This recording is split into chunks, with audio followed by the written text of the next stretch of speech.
It begins softly, a distant tap, tap, tap, like footsteps far away. Then a hush, a whisper, like fabric being drawn across the sky. And finally, it arrives. The full, slow pour of rain. It is a sound we all know, and yet one we rarely think about. Rain doesn't demand our attention. It doesn't cry out. It doesn't blaze or burn. Rain arrives gently, stays patiently, and leaves quietly. But through all of history, it has been there, not just falling on rooftops and roads, but shaping the very world we live in. Before we had cities, before we had fire, before we had language, we had rain. We felt it before we understood it. We watched it fall in curtains from gray skies, watched the way it turned dust to mud, leaves to mirrors, and silence to song. We saw how animals responded, how birds quieted, how insects disappeared, how wolves lifted their noses to the air. We learned to read it, to listen to it, to fear it, and to thank it. Tonight, we begin a long, slow journey, a walk through time guided by nothing but the sound and presence of rain. Not a storm, not a flood, just ordinary, quiet rain. The kind that fills a bucket outside your door. The kind that beads on the edge of a leaf. The kind that taps on the window while you're falling asleep. And that is what this story is for. To be a kind of soft rainfall for your mind. A story without urgency, without argument, without surprise. You won't need to keep track of names or dates. There will be no tests, no twists, no turning points. Just rain, and the endless ways it touched the people who lived before us. Imagine the first humans, huddled beneath trees as clouds thickened above. No roofs, no umbrellas, no jackets. Just the body and the sky. The first rainfall would have been more than water. It would have been mystery, power, a language from above. Some may have danced beneath it. Others may have hidden. Still others may have watched in silence, listening to the sound of drops on leaves and bark and skin. As centuries passed, rain was named, studied, worshipped. It was given to gods, gods of fertility, gods of justice, gods of sky and season. In Mesopotamia, the rains were brought by Ishkur, god of storms. In ancient Greece, by Zeus. In the Americas, rain was both gift and test, arriving too late or too much, sometimes not at all. In all cultures, rain meant life, and the absence of it meant death. In time, people built things to capture it. Clay pots to catch each drop, aqueducts to move it, wells to reach it. But still, the rain could not be tamed. It arrived when it wanted to. It left without apology. And so people waited and hoped and watched the skies. In medieval Europe, rain meant a break from the dust, but also the risk of rot and mold. In cities, rainwater carried waste through the streets, mixing with mud and refuse. But it also cleaned, at least a little. In rural areas, it soaked the fields, filled the barrels, and dripped slowly through thatched roofs. There was no escaping it, only enduring it. A rainy season could be a blessing or a curse. Sailors feared rain clouds on the horizon. Farmers watched them with equal parts hope and dread. Children danced in puddles. Monks recorded rainfall in quiet script. Painters tried to capture it in oil and brush, poets in lines and rhythms. Rain became metaphor, mood, backdrop. Sometimes it stood for sadness, sometimes for cleansing, sometimes for nothing at all. Through it all, people listened. The sound of rain has always been a kind of clock, steady, slow, unchanging. It fills the silence. It softens the edges of thought. It brings something to the air, not just humidity, but memory, a kind of inherited awareness. When rain falls, we are reminded of something we've never forgotten, even if we've never spoken of it. Something old, something patient. In this series, we will move through the many meanings of rain, not in a rush, not in a flood, but like a long, steady drizzle. We'll soak slowly into the past. One segment at a time, we'll explore how rain shaped cities and beliefs, poems and plans, wars and weddings, tools and trade. But we'll also stay small. We'll look at the ways people fell asleep to it, how they collected it from their roofs, how they whispered to it through open windows, how it entered their lives not as drama, but as rhythm. Each segment will be a drop, just one. But over time, together, they will form a quiet storm of understanding, a soft immersion in the simple, endless presence of falling water. Tonight, you don't need to understand rain. You don't need to remember it. You don't even need to stay awake. Just let the words fall like rain, steady, calm, and slow. Let them collect around you and pool in your thoughts. Let the history of rain become background noise. The fire is low. The sky is gray. The first drops begin. This is how the story starts, as all rainy nights do, with a soft, steady hush. The sound of rain on a roof is something we take for granted today. That soft drumbeat overhead, distant yet close, muffled yet constant. But for most of history, that sound was not just ambience. It was a reminder, a warning, a question. Will the roof hold? To shelter from the rain was not as simple as stepping inside, because inside was often little more than outside, with a few sticks and some straw to mark the difference. The idea of being dry was a goal, not a guarantee. Rain had its ways of finding people, even indoors. And so, through centuries, people built. Not always well, not always effectively, but always with one purpose: to keep the rain out. Let us begin with the oldest homes, those built by hand, from the earth, close to the ground. In many early societies, from Neolithic villages to Iron Age settlements, people lived in pit houses dug slightly below ground level. The sunken floor helped with insulation, but not with water. When it rained, the runoff often found its way in. People lined the edges of their walls with stones, built drainage channels, and hoped the earth would not turn to mud beneath them. Roofs, when they existed, were made from thatch, bundles of straw, reeds, or grass layered thickly over a wooden frame. Thatch was warm, it was breathable, and it worked for a while. But over time, it sagged. It grew heavy. Birds nested in it. Moss grew. In heavy rains, it could leak. In constant rains, it nearly always did. The sound of dripping water inside the home was as familiar as a ticking clock. To manage this, people placed buckets, pots, and wooden bowls beneath the leaks. It was routine. Some homes had designated drip spots where vessels always sat, collecting rainwater from above. Families knew the rhythm of these leaks, where they were worst, how long they would last, how to empty them without spilling to wealthier homes, those of landowners, merchants, or clergy. Roofs were improved with tiles or shingles, cut from wood or fired clay. Tiles worked better. They guided rain away. They made that satisfying sound when drops hit them, like fingers tapping on glass. But tiles cracked. Shingles warped. Repairs were constant. A good roof was a matter of pride and a sign of wealth. In medieval cities, roofs sloped steeply, not for style, but for speed. The steeper the pitch, the faster the rain ran off. Gutters, simple wooden or lead channels, caught the water and funneled it away from the walls. In many towns, rain chains or carved stone spouts guided runoff toward the street, where it mixed with everything else: dust, waste, animal dung. Streets became rivers. Sidewalks, when they existed, were elevated. People walked close to buildings, heads covered, eyes lowered, but not everyone had gutters. Not everyone had proper eaves. In poorer neighborhoods, rain simply ran off the roofs and fell where it wanted. Children played in it. Adults endured it. Laundry was brought in quickly. Food covered with cloth. Windows shuttered. Life paused, then resumed. There was no staying dry, only staying wet as little as possible. In rural areas, where people lived farther apart, roofs were personal projects. Entire families would re-thatch a roof together, tying bundles of straw in layers, working in stages over days.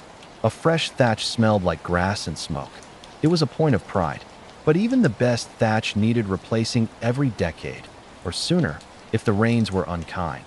Indigenous peoples across the Americas, Africa, and Asia developed their own ways of diverting rain. Teepees, for instance, had flaps at the top that could be adjusted based on wind and rainfall. Yurts used felted wool, layered and bound, to keep out moisture. In the dense jungles of Southeast Asia, homes were raised on stilts, with steep, thatched roofs that reached almost to the ground, letting rain slide away before it could soak the living space. In every culture, roof pitch mattered. The sharper the angle, the less likely water would pool. Flat roofs were for dry places. Deserts, where rain was rare and brief. In rainy regions, every roof pointed like an arrow, urging the sky to let go and move on. But even when the roof worked, the walls did not always cooperate. Mud brick cracked. Wattle and daub softened, plaster peeled. In old wooden cabins, rain seeped between the logs. People stuffed the gaps with moss, mud, or animal hair. These materials swelled when wet, sealing the gap, at least temporarily. Inside, people learned to live with moisture. Clothes were hung from beams to dry. Herbs were suspended high in the rafters, where the smoke from the fire kept them from molding. Floors, often dirt or stone, were swept regularly, not for cleanliness, but to move standing water out. The door. In colder climates, wet boots were left by the fire. Cloaks were hung to steam. Dogs shook themselves dry, spraying droplets across the room, and nobody complained. It was simply part of the rhythm. Windows, where they existed, were a vulnerability. In early homes, windows were just holes, covered in parchment, cloth, or thin slices of horn. Later, they were glazed, but even glass let in drafts. People built shutters, thick and heavy, that could be bolted closed during storms. When it rained hard, the house darkened. Candles were lit. Meals delayed. Conversations quieted. Some cultures embraced the rain. In Japan, rainy season was expected, respected, even celebrated. Homes were built with deep eaves, extending far beyond the walls, allowing windows to stay open while rain fell. In parts of West Africa, homes were shaped to channel water into underground reservoirs. In Central America, rooftop cisterns captured rain for drinking and cooking. But always, there was this dance, letting rain in, just enough to use it, but keeping it out enough to stay dry. Shelter was not absolute. It was negotiation. Every roof was a compromise, every wall a temporary success, and yet, people found peace in it. There is something profoundly human about listening to rain from inside, even when inside is no more than 4 poles and a cloth. That sensation of being not quite exposed, not quite safe, is one we carry deep in our memory. Tonight, as you lie in your own shelter, think of the millions before you who listened to rain on roofs less certain, beneath coverings less perfect, who sat beside smoking fires, watching drops race down a thatched slope, who patched their ceilings with mud and hope, who pressed their hands to damp walls and whispered to the sky, "Please, just a little less." We are not so different. Rain still falls, and we still listen. Rain does not last. That is one of its quiet truths. It arrives, stays for a while, and then it moves on, leaving behind nothing but puddles, softened earth, and memory.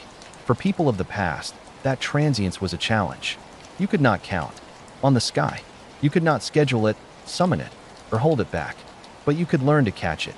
This is the story of how people, across centuries and continents, learned to collect the rain. It begins simply.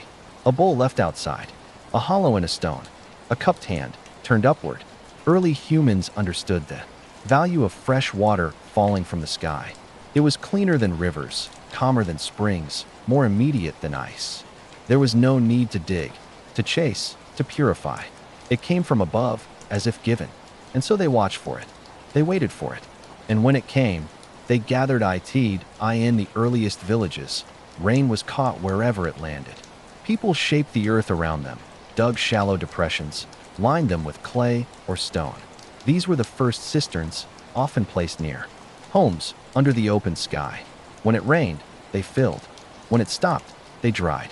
And so began the long relationship between roofs and reservoirs. Roofs changed everything. When people began building with intention, with slope, with structure, they realized the roof was not just protection. It was a tool. The pitched surface guided water downward in streams and rivulets. If you placed a bucket, a clay pot, or a hollowed log beneath the eave, you could catch what fell. If you built a gutter, even a simple wooden trough or carved stone channel, you could direct that water wherever you liked. By the time of ancient Mesopotamia, rain collection had become deliberate. The Sumerians built courtyard catchment systems, central spaces paved with stone, sloped to drain rain into underground storage chambers. These cisterns were lined with bitumen to keep water from seeping away. They held enough for weeks of dry weather, and they were guarded carefully. Water was not free. It was precious. In Egypt, where rain was rare, collection systems were less common, but still vital. In cities like Thebes and Memphis, homes had small roof basins that directed water into clay jars. In rural areas, runoff was sometimes guided into irrigation channels, less for drinking, more for crops. In Greece, water was captured through terracotta gutters built into roofs. Rain flowed down these curved channels and into amphorae, large storage jars. Some homes had entire rooms dedicated to water storage, kept cool and dark. Public fountains and wells were fed by rain as well as aqueducts. The Romans refined this art. Their homes, especially villas, often featured impluvia, open courtyards with sunken basins designed to catch rain. The surrounding roof sloped inward, guiding water to a central point. Beneath the impluvium was a cistern covered with stone. The rain passed through a simple filter, gravel, charcoal, sand, and then disappeared below, where it stayed clean and cool until needed. The streets of Rome were designed with water in mind. Rain flowed from tiled roofs, down terracotta gutters, into underground sewers. Some was lost, but much was channeled toward reservoirs, baths, and fountains. Public access to rainwater was a civic good, managed carefully, taxed occasionally, and celebrated often. In medieval Europe, rain barrels became common. Simple wooden casks placed beneath the edge of the roof, bound with iron, sealed with pitch or wax. They caught whatever fell. The barrels filled slowly. When full, they were covered with cloth or wood to keep out insects. This water was used for washing, for cooking, sometimes even for brewing. Drinking directly from the barrel was rare. The water might be clean, but the barrel was not. Still, in times of drought, it was better than nothing. In monasteries and castles, rain was more carefully managed. Gutters and downspouts led from slate or tile roofs to stone cisterns, often located underground. These were deep, narrow tanks, kept sealed and cool. The monks who maintained them kept records of rainfall. A dry winter meant rationing. A wet summer meant surplus. The water was drawn with ropes and buckets, the depth measured by sound. The splash, the echo. In the Islamic world, water was treated with reverence. Cities like Baghdad and Damascus had elaborate rainwater catchment systems built into homes and mosques. The water was guided to sables, public fountains where the thirsty could drink freely.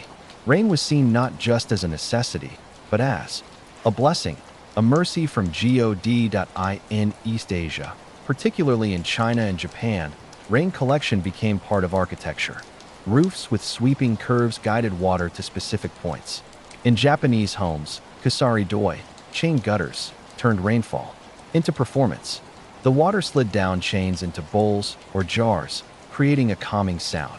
This collected rain was used to water gardens, clean floors, rinse hands. In China, courtyard homes often featured stone cisterns in the center, filled by rain from the surrounding eaves. These served both practical and symbolic roles. Balance, harmony, renewal. In indigenous cultures across the world, rain collection adapted to place. In the Andes, people carved rock basins into mountainsides. In Australia, Aboriginal peoples knew the locations of natural rock cisterns, namas, that held rainwater for weeks. In the Pacific Islands, homes used broad palm leaf roofs to channel rain into clay pots. Water was life. Rain was survival. Collection was memory passed through generations. In the early Americas, colonial homes adopted rain barrels quickly. Settlers arriving in New England or the Carolinas brought the practice from Europe. Barrels were placed beneath the edge of the roof. Some homes had small gutters, made of bent wood or iron. Others relied on chance. When it rained, someone ran out with a bucket. When it didn't, they waited, but the rain was not always clean. Soot from the roof, bird droppings, insects, all of it came with the water. So people filtered it, through cloth, through sand, through charcoal, or they boiled it, or they simply drank it and hoped. Rain was cleaner than river water, usually, but that didn't mean it was safe. Still, people used it. And not just for drinking. Rainwater was softer than well water. It had fewer minerals. Clothes washed in rainwater felt better. Hair rinsed in it shone more. Women filled jugs and washed linens by the fire. Men soaked tools. Children filled small basins to float bits of wood or sail paper boats. Rainwater was not wasted. In time, collection became policy. Cities built rain-fed reservoirs. Houses were taxed for water access.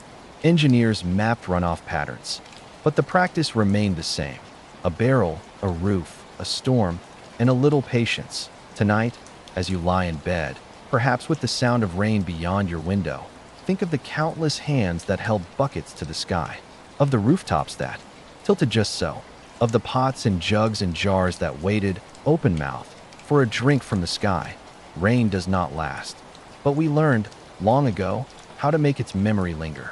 There is something timeless about the image. A lone traveler on a rain-soaked road, cloak heavy with water, boots squelching in the mud, hood drawn low, breath steaming into the chill.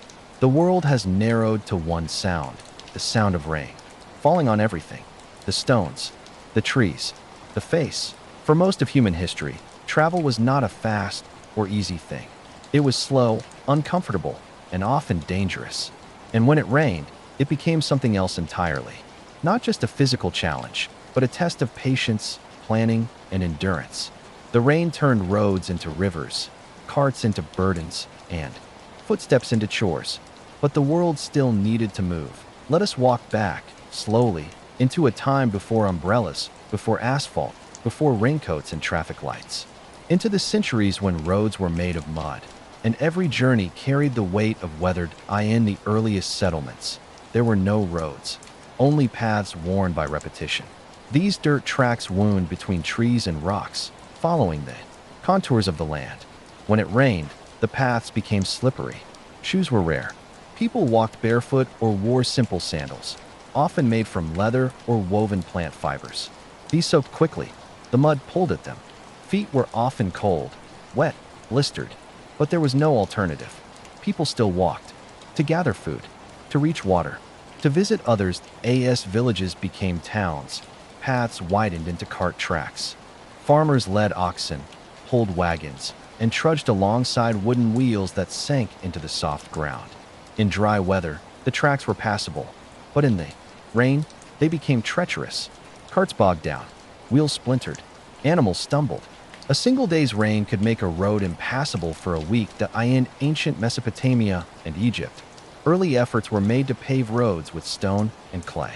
But even these surfaces, though better than dirt, became slippery when wet.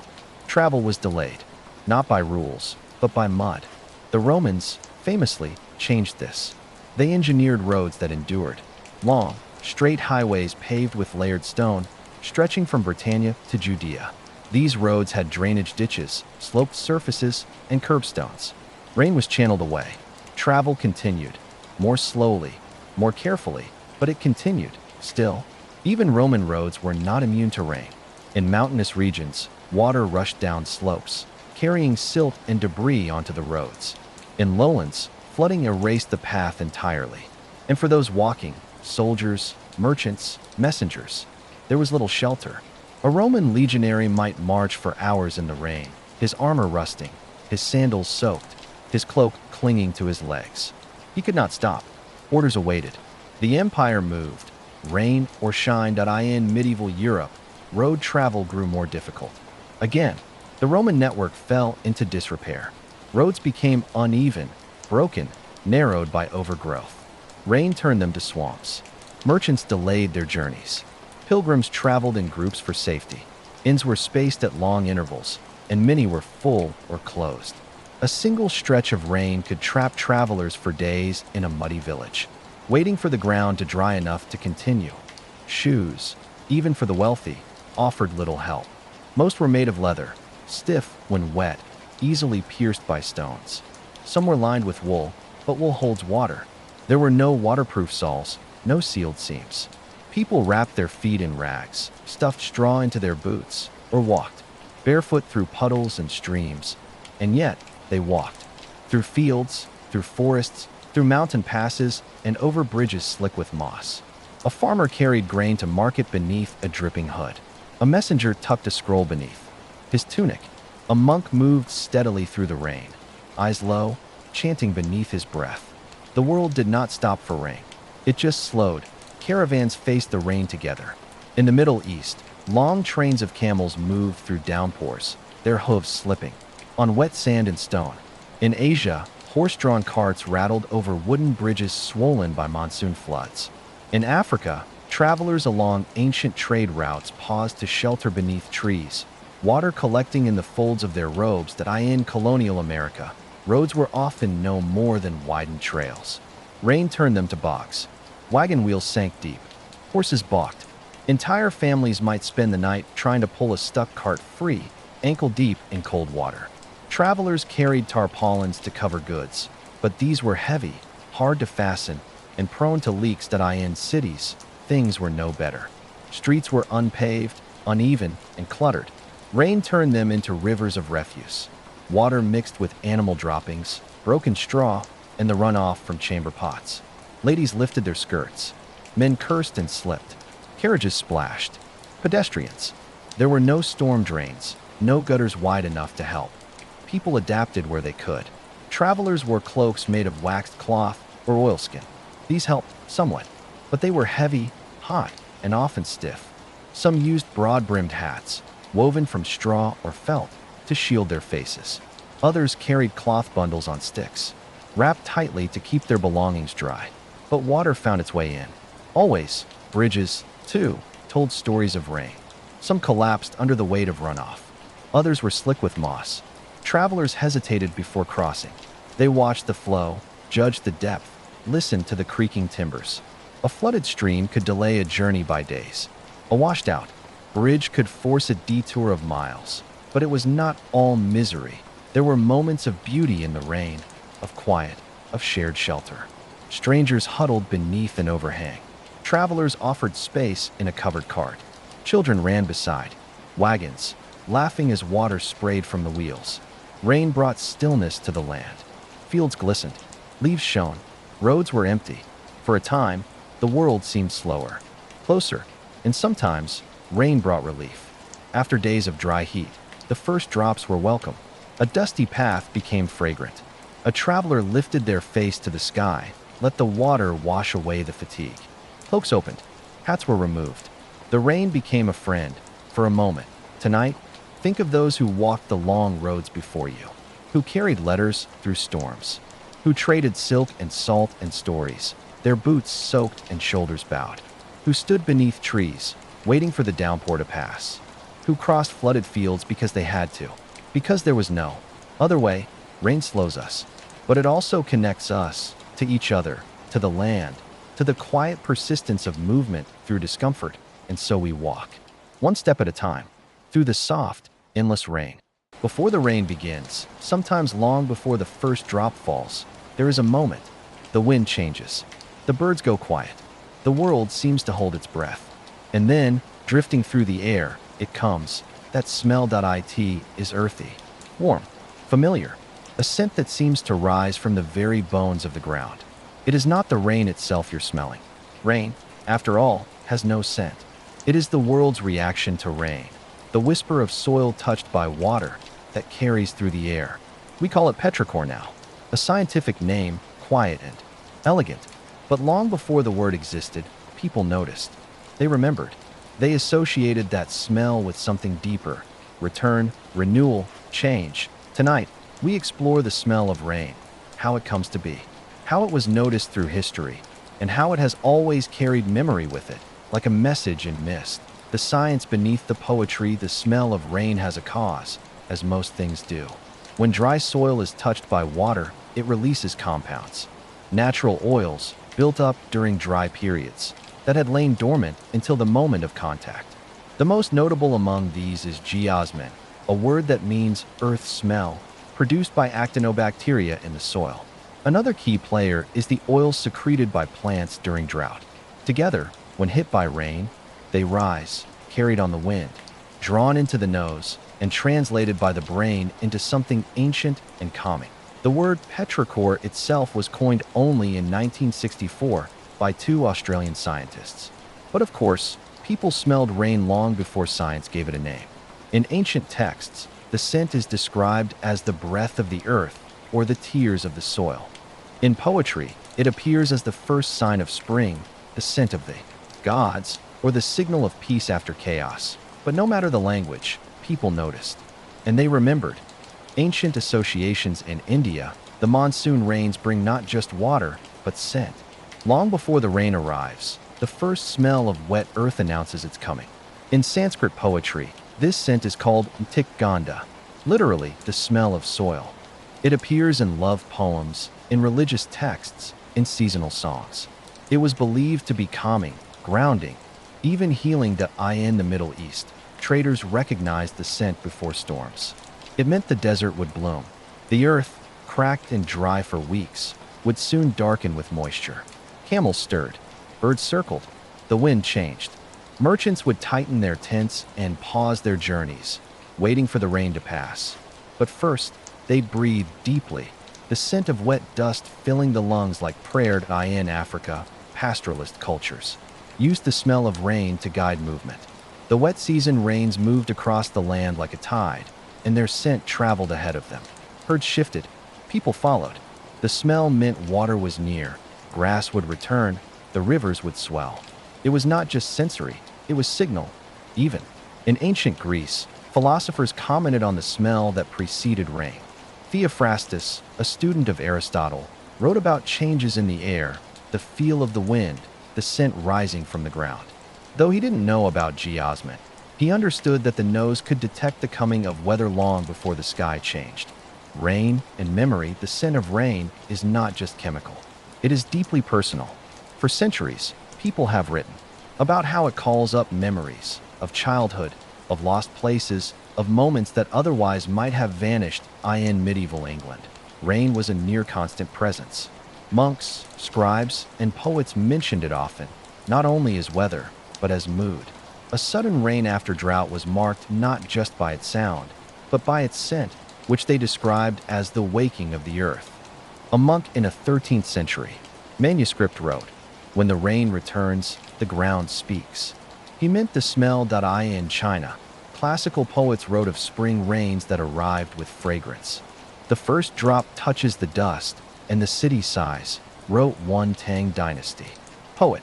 The scent of rain was more than pleasant.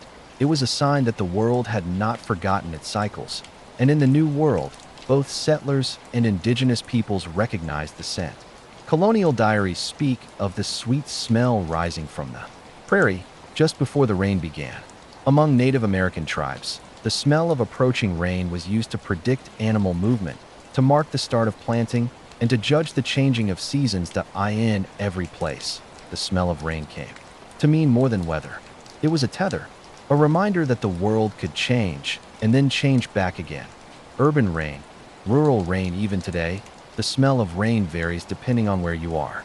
In a forest, rain brings out the scent of pine and leaf mold, rich and deep.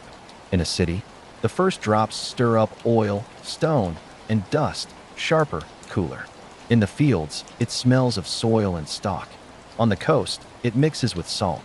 But wherever you are, it marks a shift, a soft exhale from the world around you. In earlier centuries, this difference was well known. Farmers, for instance, could identify not just the coming of rain, but what kind of land the rain was falling on, by smell alone.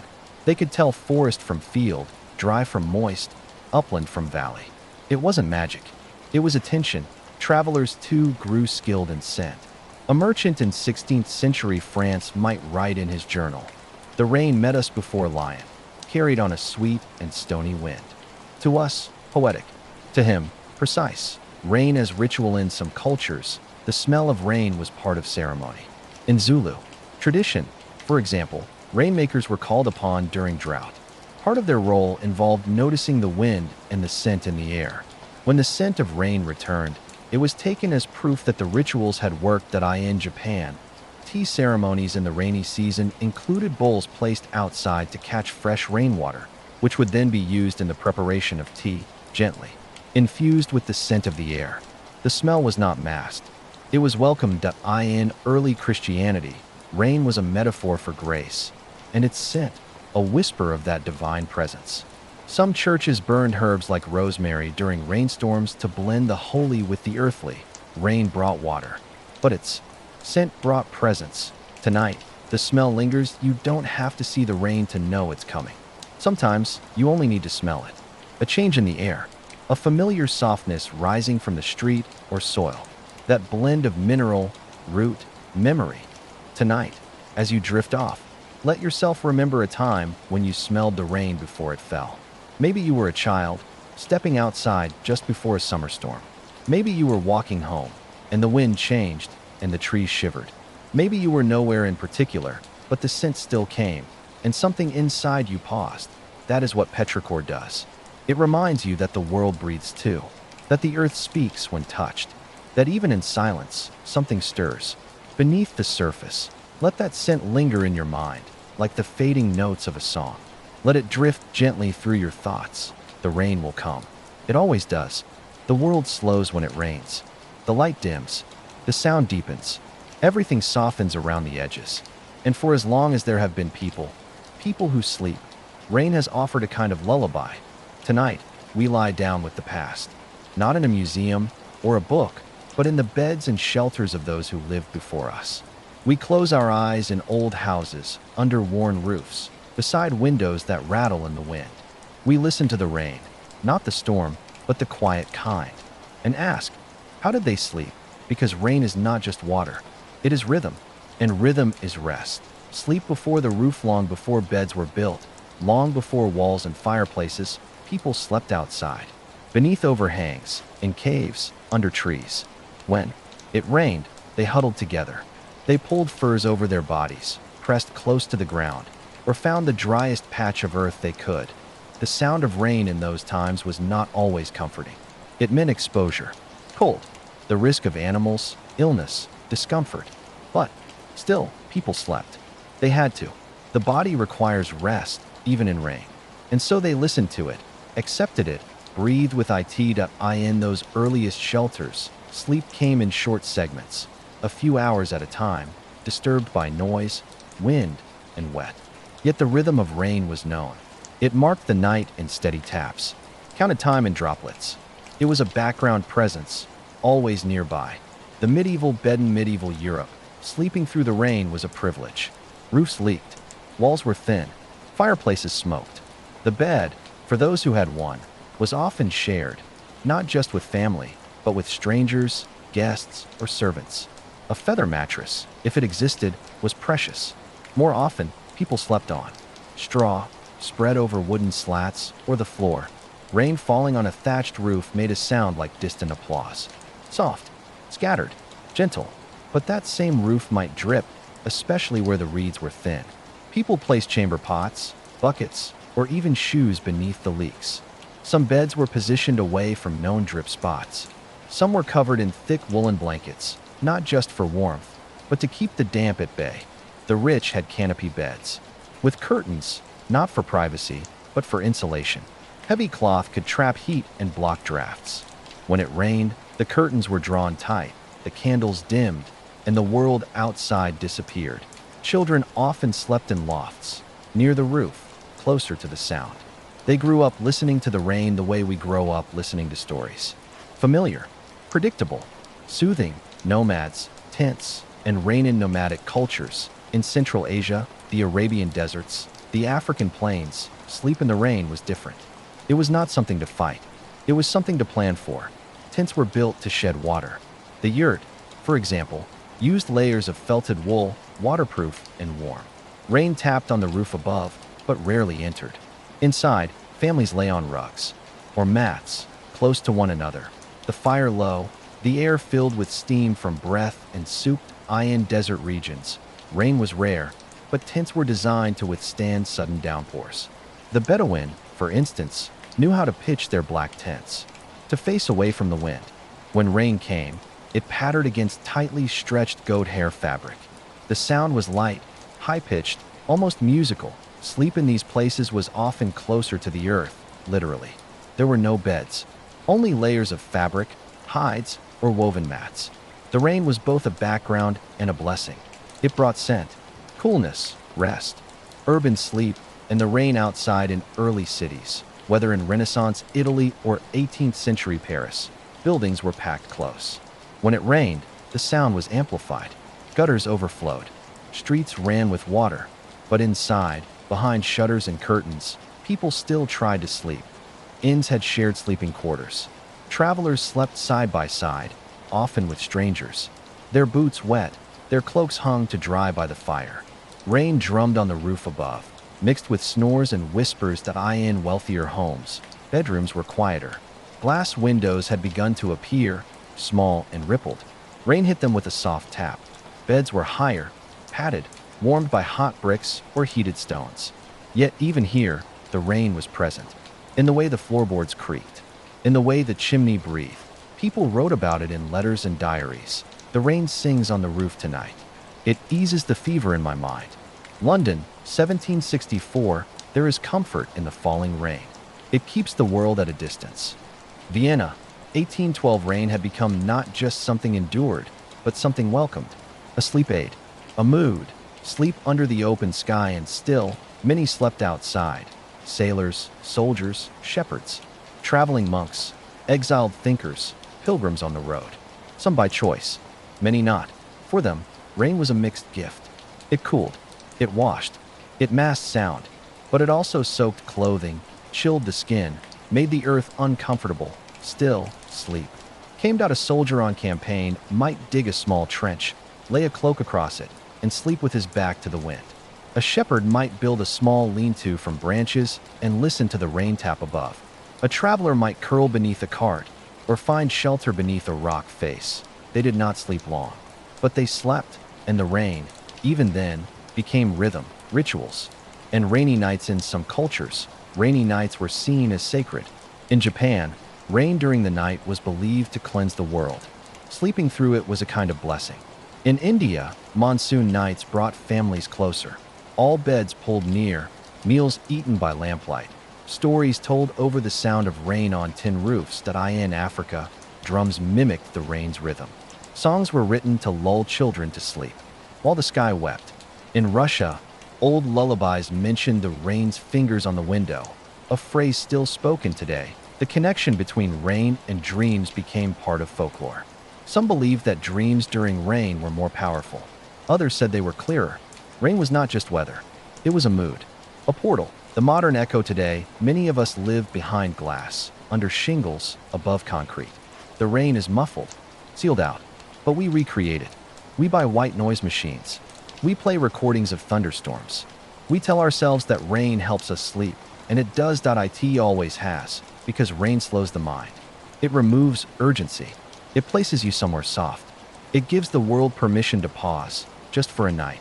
Tonight, imagine a thatched roof above your head, a small window shuttered against the storm, a blanket wrapped around your legs. The fire has gone out, but the rain remains, steady, soft, speaking in a language older than words. Close your eyes, sleep through the rain. Before people understood rain as a part of climate, they understood it as a message, a gesture, a response. Rain was never simply weather. It was an answer, or sometimes a refusal. It was love or anger, abundance or punishment. It came from somewhere higher, deeper, older.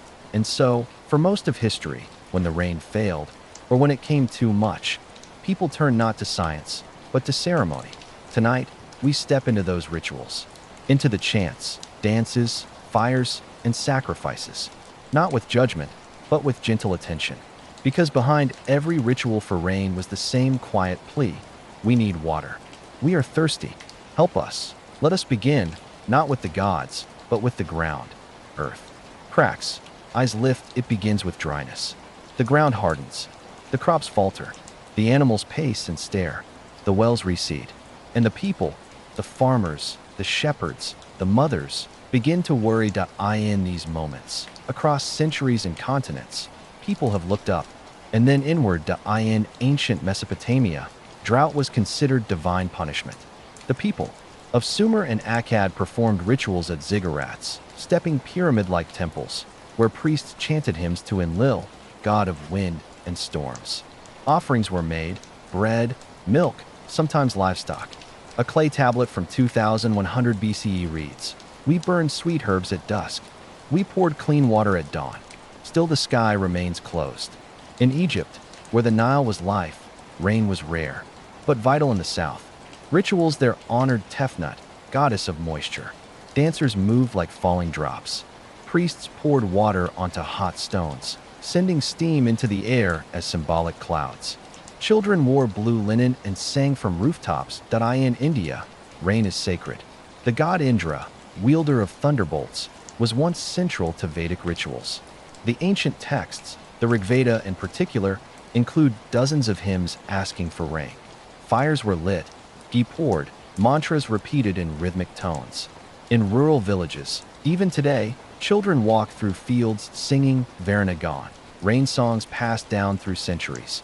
The dance for rain in the American Southwest, the Hopi and Zuni peoples have long practiced intricate rain dances. These are not mere performances, they are prayers in motion. The dancers wear feathers, masks, and bells. Their feet stamp the earth in patterns passed down through generations. Each movement calls the spirits of rain. Each breath carries a hope. The Navajo, too, have rain rituals, chants known as blessing ways, performed to bring harmony and invite rainfall. They speak of clouds, of thunderbirds, of sacred moisture descending to the people. In Africa, rainmaking is a deep tradition. Among the Basotho of southern Africa, the Rain Queen is a spiritual leader believed to control the weather. Rain rituals involve music, dance, and silence, all at once. In other cultures, herbal smoke is released, meant to carry prayers skyward. In China, emperors themselves led rain ceremonies. The Temple of Heaven in Beijing was built specifically for this purpose. The Son of Heaven, as the emperor was called, would fast, dress in simple robes, and kneel to the sky. The ritual was part political, part spiritual, a sign that the ruler was in harmony with heaven. If it rained, it meant the heavens approved. The music of water in many traditions, sound is central to rain rituals. Drums echo thunder. Flutes mimic wind. Voices call to the sky. In Indonesia, the gamelan ensemble, bronze gongs, and metallophones, is sometimes used in ceremonies that coincide with planting and rainfall. The layering of tones creates a hypnotic rhythm, like falling drops. In Northern Europe, during pagan times, rattles and horns were blown before storms. Some believed the noise helped stir the clouds. Others simply believed it made the gods listen. In Japan, small bells are hung from eaves during rainy season. Though not technically a ritual, the sound of the furin, the rain bell, is believed to bring peace, ward off bad luck, and mark the arrival of rain in a beautiful way. Offerings and sacrifices. Some rain rituals were quiet. Others were not. In pre-Columbian Mesoamerica, rain was both worshipped and feared. The Aztecs honored Tlaloc, the god of rain and fertility. His temples were painted blue and white. His priests wore goggle-like masks. In times of drought, sacrifices were made. Not only crops, but sometimes animals, and even children. It was believed their tears would become rain. A painful truth, shaped by desperate need. The Maya, too, had rain gods. The Chuks, each with an axe to strike the clouds. Rituals involved incense, bloodletting, and calling the winds. In underground cenotes, water-filled caves, offerings, were thrown into the depths, believed to reach the gods directly. Elsewhere, the sacrifices were smaller. A cup of wine, a loaf of bread, a braid of hair burned on a stone. The size of the offering did not always matter. What mattered was sincerity, rituals of withholding sometimes. The rain was too much. Floods, storms, crops drowned. And so the rituals changed. In Eastern Europe, villagers held anti-rain ceremonies. Fires were lit, not to call rain, but to drive it away. Effigies were burned. Songs asked the sky to close its eye. In Ethiopia, priests would ring bells upside down during floods, a symbolic reversal to stop the downpour. In parts of Central Asia, mirrors were turned to face the sky, reflecting light upward to blind the rain clouds. Even the absence of ritual was sometimes a ritual. In Tibet, certain lamas would sit in silent meditation during storms, believing stillness could calm the heavens. Today's echoes many of these rituals still exist. In rural India, children still walk barefoot through fields, singing for rain. In Arizona, the Hopi still dance. In Kenya, elders still gather to speak to the sky. Even in cities, people whisper to the clouds when drought stretches too long. Modern rain rituals take many forms. A person might step outside and lift their face to the drizzle. Another might light a candle during a storm and watch the wax melt slowly. Some write poems. Others pray. And of course, we name storms. We track them. We watch the radar. But sometimes, we still find ourselves saying, please let it rain. Or please let it stop. And those words, spoken quietly, are a kind of ritual, too. Tonight, beneath the rain, you are not alone beneath the rain. You are joined by thousands of generations, all of them listening, watching, hoping. Some danced, some burned herbs, some sang to the sky, some cried. But all of them wanted what we still want: water enough to live, but not so much that it takes away. Tonight, as you drift off, let the rain outside, or in your memory, remind you of all the voices that came before. Let their prayers echo gently through time, softened now, made safe by distance. The rain falls. We receive it, and in some quiet part of ourselves, we still bow. Rain, though simple, has always stirred the imagination. It is ordinary, yet never quite the same twice. It falls silently, or it roars. It hides the world, or it reveals it. For the artist and the writer, rain offers not just a subject, but a texture, a mood, a metaphor. Across centuries, painters have reached for grays and blues, layering the canvas with motion. Poets have chased the rhythm of falling drops in verse. Novelists have used the patter of rain to frame sorrow, peace, or revelation. Wherever rain falls, the creative mind has followed, quietly observing, gently capturing. Tonight, we walk softly through galleries and libraries, not to learn, but to feel. To notice how rain, so common, so patient, continues to leave its mark on art and literature at a brushstroke of gray in East Asia. Rain was painted not in detail, but in gesture. Artists of the Song dynasty in China captured mist, wetness, and drizzle through empty space and soft ink washes. In one 12th century scroll titled Rain on the Riverbank, the rain is not seen, but felt. Trees lean, travelers huddle. The brushstrokes are blurred, washed, delicate. The rain is a presence, gentle, unspoken. Japanese woodblock artists took a different approach. In the 19th century, Yatagawa Hiroshige created prints that showed rain in fine, slanted lines, like threads drawn across the sky. In sudden shower over Shinohashi Bridge, rain falls in sheets, while figures rush beneath umbrellas. The scene is ordinary, yet charged with motion. The rain gives it urgency. A story mid-step.in Europe, the arrival of oil painting allowed rain to be rendered with more depth. In the Romantic era, artists like J.M.W. Turner painted turbulent skies and blurred landscapes.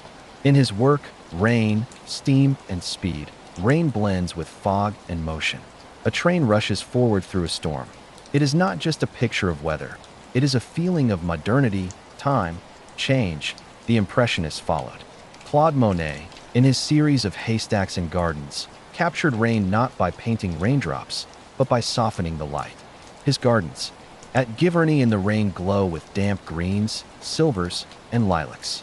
The rain here is almost invisible, but its hush is everywhere. The pen and the rain writers have long been drawn to rain, not just as setting, but as mirror. Rain reflects the internal world that in ancient Chinese poetry. The rain is often a companion to solitude. The Tang poet Du Fu wrote, "The rain at night, on the leaves, on the roof, it knows my thoughts." In Persian verse, rain is a symbol of divine mercy. The poet Rumi wrote, "Don't look for the water, be the thirst." Rain comes to the longing. In Shakespeare, rain appears as tragedy and irony. In King Lear, the mad king rages on a stormy heath, shouting to the sky, "Blow, winds, and crack your cheeks. Rage, blow." The storm outside reflects the storm within, a classic device used ever since. The Romantic poets found comfort in rain. William Wordsworth walked wet hills and wrote of the low murmuring rain, soft as sleep. John Keats, in a letter once, wrote, "I love the sound of rain upon the leaves. It is like someone thinking gently." In Victorian novels, rain was a tool of drama. Think of Emily Bronte's Wuthering Heights, where rain whips across the moors, or Charles Dickens, who wrote of rain pouring down in torments, echoing his characters' miseries.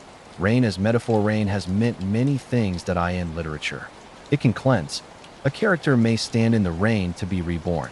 In countless novels and films, the rain scene is where someone comes to terms with loss, love, or self. Rain can isolate. It traps people indoors, forces reflection, creates tension. Virginia Woolf, Into the Lighthouse. Rhoda of the rain drumming on the roof. Steady, inescapable, like the past. Rain can connect. Two strangers share an umbrella. A lover walks through the storm to reach someone. In Gabriel Garcia Marquez's stories, the rain is often a magical, unreasonable thing, falling for years or rising from the sea. It becomes a force that binds and breaks. Children's stories and gentle showers in books for children. Rain often brings wonder. Puddles to jump in, windows to watch, a moment to curl up with a story. Beatrix Potter's country tales often begin with weather.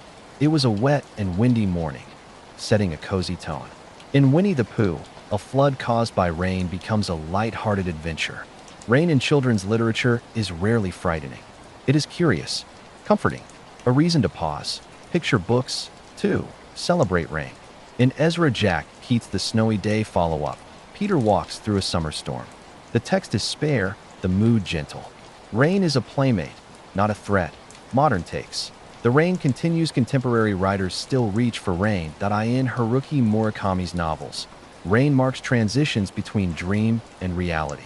In Raymond Carver's short stories, rain often falls silently over characters who cannot say what they feel.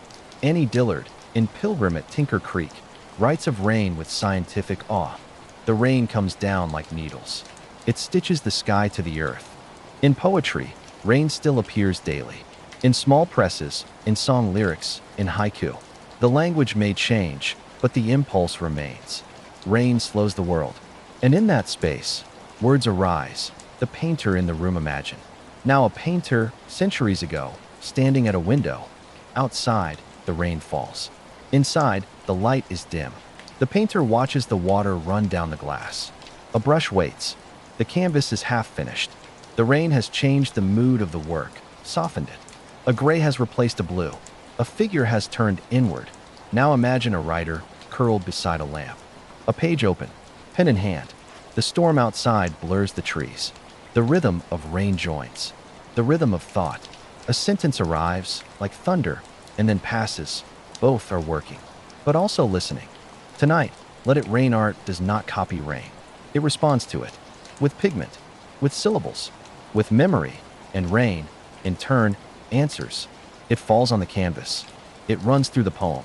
It glistens on the page. Tonight, if you hear rain outside, or simply remember it, imagine all the people who tried to capture it, who stopped and listened, who shaped it into lines, into color, into voice. Rain is ordinary. That is what makes it beautiful, and the quiet art of noticing it is what makes us human. When rain falls on open land, it sinks quietly into soil, nourishes roots, and disappears. But in a city, rain becomes something else. It becomes movement. It hits rooftops and slides down walls. It hammers windows, drips from signs, and rushes down streets. It turns stairwells into waterfalls, alleys into rivers, and sidewalks into mirrors. Cities are made of angles, hard edges, slick surfaces, vertical drops. When it rains, these shapes catch and amplify water. Rain is louder in a city, faster, sometimes beautiful, sometimes overwhelming, always present. Tonight, we wander the wet streets of the past, not to hurry, but to watch, to see how cities have tried to tame the rain, or, more often, how they've simply learned to live with it. Stone and water, the earliest cities. In Mesopotamia, the Indus Valley, ancient China, were built near rivers, but often struggled with rainfall. Streets were dirt or clay. When the rains came, roads turned to sludge. Carts stalled, homes flooded, shoes sank. To survive, these cities developed primitive drainage systems. The city of Mohenjo-Daro, for example, had raised sidewalks and brick-lined channels. Rainwater was directed into covered drains, an extraordinary achievement for the 3rd millennium BC. In ancient Rome, engineers built culverts, sewers, and sloped roads. Rain drained off into the Cloaca Maxima, the grand sewer that still exists beneath modern Rome. But not all was clean. In poor neighborhoods, runoff collected in muddy courtyards. Rainwater was reused for washing, or not at all. Streets were often foul. The rain carried everything away, or tried to. In medieval Europe, urban rain was a daily nuisance. Streets were narrow, often unpaved, sloped inwards to a central ditch. These ditches carried everything: rainwater, waste, animal remains, downhill. After a storm, the mixture of water and refuse became a river of rot. People walked with care and nose, yet rooftops told another story. Thatched or tiled, they channeled rain into cisterns, collected in stone basins. In monasteries, rainwater was considered sacred, a gift to be stored, used, and blessed. The sounds of a rainy city. Every city has its rain-sound. In Paris, rain falls on slate rooftops, a hollow patter like fingers on glass. In London, it slips down brick chimneys and into puddled courtyards. In Istanbul, it echoes off domes. In New York, it hits metal, glass, steam vents, and fire escapes, a chaotic, musical blend. Writers and travelers have described these sounds for centuries. A 17th century Dutch traveler once wrote, "In Amsterdam, the rain walks beside you. Tap, tap, tap on every sill." In 19th century Vienna, composers like Mahler and Schubert used soft percussion to imitate falling rain. City rain became part of the soundtrack of life. Today, we recognize it instantly. The rain on a taxi roof, the hiss as it hits hot pavement, the glug of overflowing gutters. The umbrella appears. Cities made umbrellas necessary. In rural life, people wore cloaks or ponchos. But walking through a city, narrow streets, crowding, carriages, required something smaller, something portable. And so, the umbrella, once a symbol of status, became a common tool the modern umbrella has a long history. In ancient China, collapsible parasols were used to block sun and, sometimes, rain. In Egypt, royalty walked beneath shade canopies. But in the West, umbrellas didn't catch on for rain until the 18th century. In London, people laughed at the first umbrella users. One man, Jonas Hanway, was jeered as he strolled beneath his waterproof canopy. But over time, practicality won. By the 1800s, umbrellas were everywhere. Parisian boulevards filled with them. They became not just protection, but style. Umbrellas even shaped city behavior. In Tokyo, vast networks of umbrella stands and bag covers exist for rainy days. In Milan, high-end umbrellas are considered fashion items. In New York, street vendors sell them within minutes of the first drop. Umbrellas fold the city inwards. Each becomes a tiny room, a shelter. In a city of strangers, you live alone, briefly, beneath your canopy. Streets of rain. Modern cities are built to drain, but rain still interrupts. Gutters fill. Storm drains gurgle. Sidewalks puddle. The walk from subway to home becomes a small adventure. Shoes slip. Tires splash.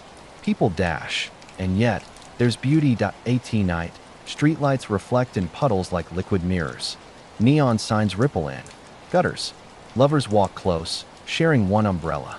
A bus glides by, trailing water. A saxophone plays under an awning. Raindrops blur the skyline.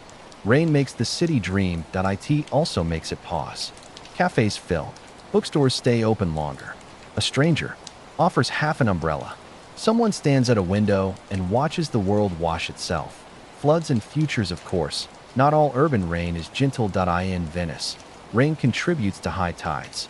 The Acqua Alta, flooding plazas and churches.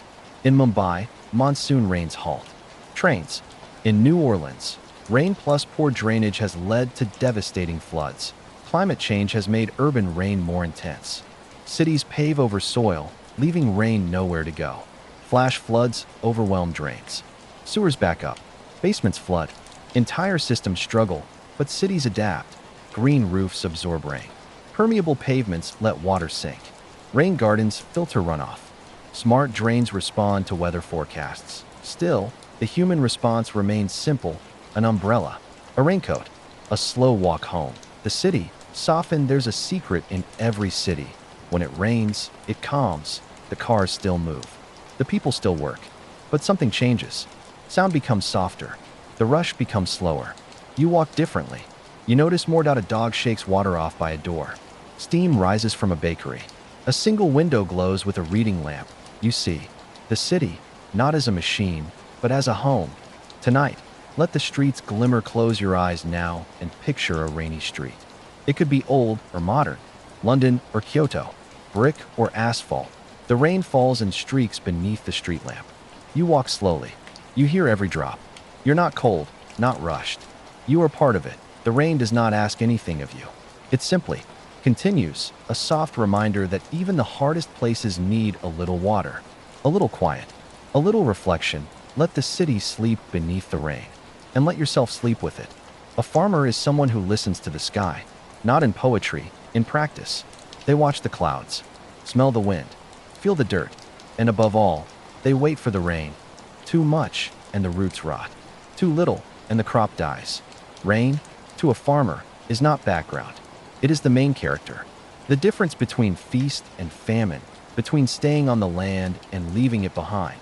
Tonight, we walk into fields, not just one field, but thousands, across continents and centuries. We walk beside those who plant, who kneel, who lift their faces to the sky and ask, not for favor, but for balance. Just enough, just in time, because farmers do not need miracles. They need water, and they need it to come on schedule. Ancient rhythms in the earliest civilizations. Agriculture was built around rain cycles that in Mesopotamia, between the Tigris and Euphrates rivers, farmers created irrigation canals to store and redirect floodwaters. But even so, rain was essential, especially in upland regions where canals couldn't reach. Babylonian tablets record calendars of the sky, tracking when rain should come and what it meant when it didn't. In ancient Egypt, the Nile's flood, caused partly by rains far south, was everything. Farmers marked their planting season by the river's rise. Temples honored the god Hapi, bringer of floodwaters. The success of a harvest was never just in the seed. It was in the timing of distant rain that in India, the monsoon has shaped agriculture. For over 5,000 years, it arrives roughly in June. If it's early, the fields flourish. If it's late, panic spreads. Ancient texts like the Arthashastra discuss rainfall forecasts, cloud patterns, and soil types. Even then, they knew rain is not just weather. It's policy. In China, rain was seen as part of the mandate of heaven. If the emperor ruled well, the skies would bless the land. If not, droughts and floods followed. Farmers watched not just the sky, but the politics, because their crops depended on both. Planting with uncertainty to farm is to guess, to trust the seasons. But rain is rarely precise. A farmer in medieval France might rise before dawn, test the soil with his fingers, look to the sky, and decide whether to sow. If the rains came too early, the seed would rot. Too late, and it wouldn't sprout. Farming manuals from the 14th century show elaborate diagrams for predicting sky water based on birds, wind, and morning DEW. In Africa, rainfall patterns vary wildly. Nomadic and semi-nomadic farmers in the Sahel region developed mobile strategies, planting quickly when rains came, moving herds when grass returned. Their knowledge of cloud patterns, wind changes, and even insect behavior acted as a long-range forecast.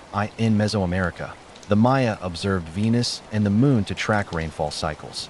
Their rituals, architecture, and planting times were synchronized to celestial signs.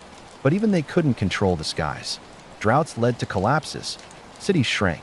Crops failed. The story repeats across the world. The farmer prepares, but the rain decides. Too much, too soon rain, though essential, can destroy in Ireland.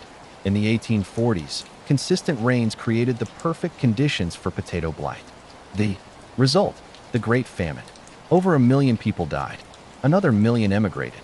Rain did not kill directly, but it created the ROT. In China, in 1931, excessive rainfall combined with snowmelt caused the Yangtze River flood. Farms were submerged. Crops vanished. Millions starved. It remains one of the deadliest natural disasters in history. Even small storms at the wrong time can ruin a crop. Wheat, for instance, should be dry at harvest. A late rain causes mildew. Grapes absorb water just before picking and split. Corn drowns in standing water. Farmers walk their fields after a storm, gently pulling back leaves, whispering, "Please be okay." They do not fear rain, but they fear it on the wrong day. Dry seasons, cracked ground. The opposite is just as deadly. In Australia, decades of recurring droughts have devastated farms. Dust years, they call them. Fields that should be green lie gray. Farmers walk in silence. They checked the forecast daily, knowing it may not help. In Texas, during the Dust Bowl of the 1930s, 10 years of drought and wind blew topsoil across the country.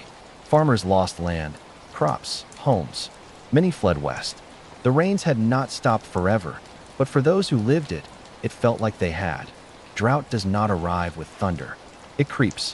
One dry week, then another. The soil begins to harden. Leaves curl.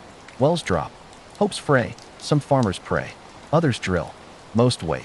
The rain rituals return in these moments. Ritual returns. In modern Ethiopia, communities gather in fields, barefoot, to sing Iowoy, songs of longing for rain.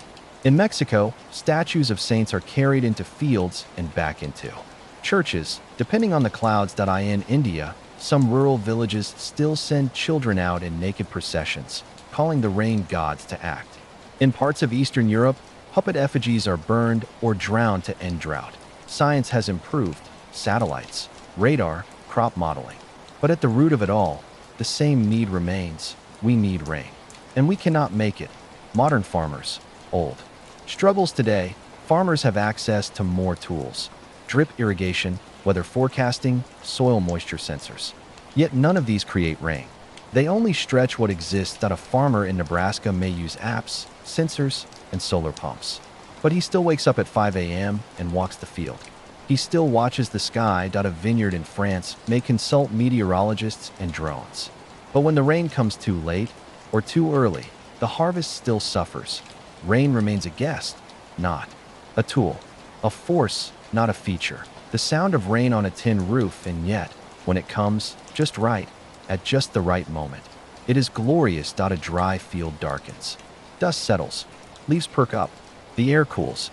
In the farmhouse, someone listens to rain on the roof, smiling. Not a storm, not a flood, just a long, soaking rain. Tomorrow, the work begins again. But tonight, there is relief. Farmers around the world sit by windows and watch their fields drink. They don't celebrate loudly. They don't rest long. But, for a moment, they breathe. Rain has come. Not too much, not too little, just in time. Tonight, listen for that moment as you drift off. Imagine standing in a field. Your boots press into soft dirt. The sky is gray, but calm. The air holds the scent of something returning. Then, the first drop. A whisper on your sleeve. Then another, and another. No thunder, no wind. Just water, falling straight. You don't need to look up. You already know. The waiting is over. Let yourself sleep with that feeling of the rain coming back, slowly, quietly, exactly when it was needed most. War is usually remembered in the language of fire, firepower, explosions, destruction. But for those who fought it, war was just as often wet. Not a blaze, but a slow, cold seep. Boots filling with water, blankets soaked, maps ruined, rifles jamming. Rain turned battlefields into bogs, trenches into tombs, and soldiers into survivors of two fronts, the enemy and the sky. Tonight, we walk not with generals, but with the ordinary soldier. We move slowly through rain-soaked history, through the pelting drizzle of ancient fields, the pounding storms of 20th century warfare, and the miserable drizzle that made even brief moments of shelter feel like heaven. Because in war, the worst moments were not always marked by bullets. Sometimes, they came when everything was wet. Rain in the ancient march. Imagine a Roman legion on the move. 20 miles a day, through mud and mist. The weight of armor, the bite of straps, the clank of iron on drenched roads. Soldiers slept under leather tents, or sometimes not at all. Rain was not a surprise. It was a constant. Their cloaks, called sagum, were woven tightly, heavy when wet. But they offered some shelter. Fire sputtered. Bread became paste. Scrolls blurred. Morale drained with every puddle.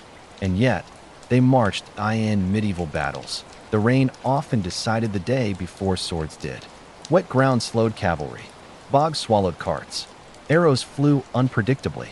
In 1415, during the famous Battle of Agincourt, English longbowmen fought in thick mud after heavy October rains. French knights in heavy armor sank into the earth. Many couldn't rise again. The English won. But the weather had helped. Rain in the trenches. No image of rain and war is more infamous than World War I. That the trenches of France and Belgium were supposed to be temporary. Instead, they became watery scars stretching hundreds of miles. Rain was a near constant presence. Shell holes filled with water. Rats bred in puddles. Walls collapsed into sludge. Soldiers developed trench foot, a condition where feet soaked in cold water for too long began to rot. Men slept in mud, ate in mud, died in mud. Letters from soldiers often mention rain more than gunfire. It has rained for 10 days straight. The trench walls collapse if you breathe too hard. My socks haven't been dry since last Thursday. And yet, the rain sometimes saved lives. Shells misfired in soaked soil. Gas attacks were dampened. A sudden downpour could stall an offensive. Rain was both enemy and ally, but never absent. Shelter becomes sacred in war. Even a dry barn, abandoned cottage, or canvas lean-to becomes sacred. A roof is not just shelter, it's warmth, sleep, and hope. In Napoleon's campaigns, rain turned roads to rivers. His Grande Army often slept standing or in wagons. One soldier wrote, "The rain writes its own orders. We go where it lets us." During the American Civil War, soldiers carried rubber blankets, tried to pitch tents in pouring storms. Campfires went out. Ink ran on letters. Matches wouldn't strike. Rain often meant hunger because food couldn't be cooked. In Vietnam, rain came in monsoon torrents. Jungle trails became slides of red mud. Helicopters sometimes couldn't land. Ponchos were standard issue, but ineffective. Soldiers lived soaked, not for hours, but for weeks. Rain becomes part of the soldier. It seeps into memory. Even decades later, veterans recall not just battles, but that cold, sticky feeling that never left. A pause in the storm. Yet rain also created moments of pause. A sudden shower might cancel an offensive. A camp might grow quiet. A fire smolders, but men share cigarettes beneath a tarp. Someone hums a tune. Another naps, head on a pack. For a moment, the rain is not suffering. It's protection. In World War II, rain delayed the Normandy invasion.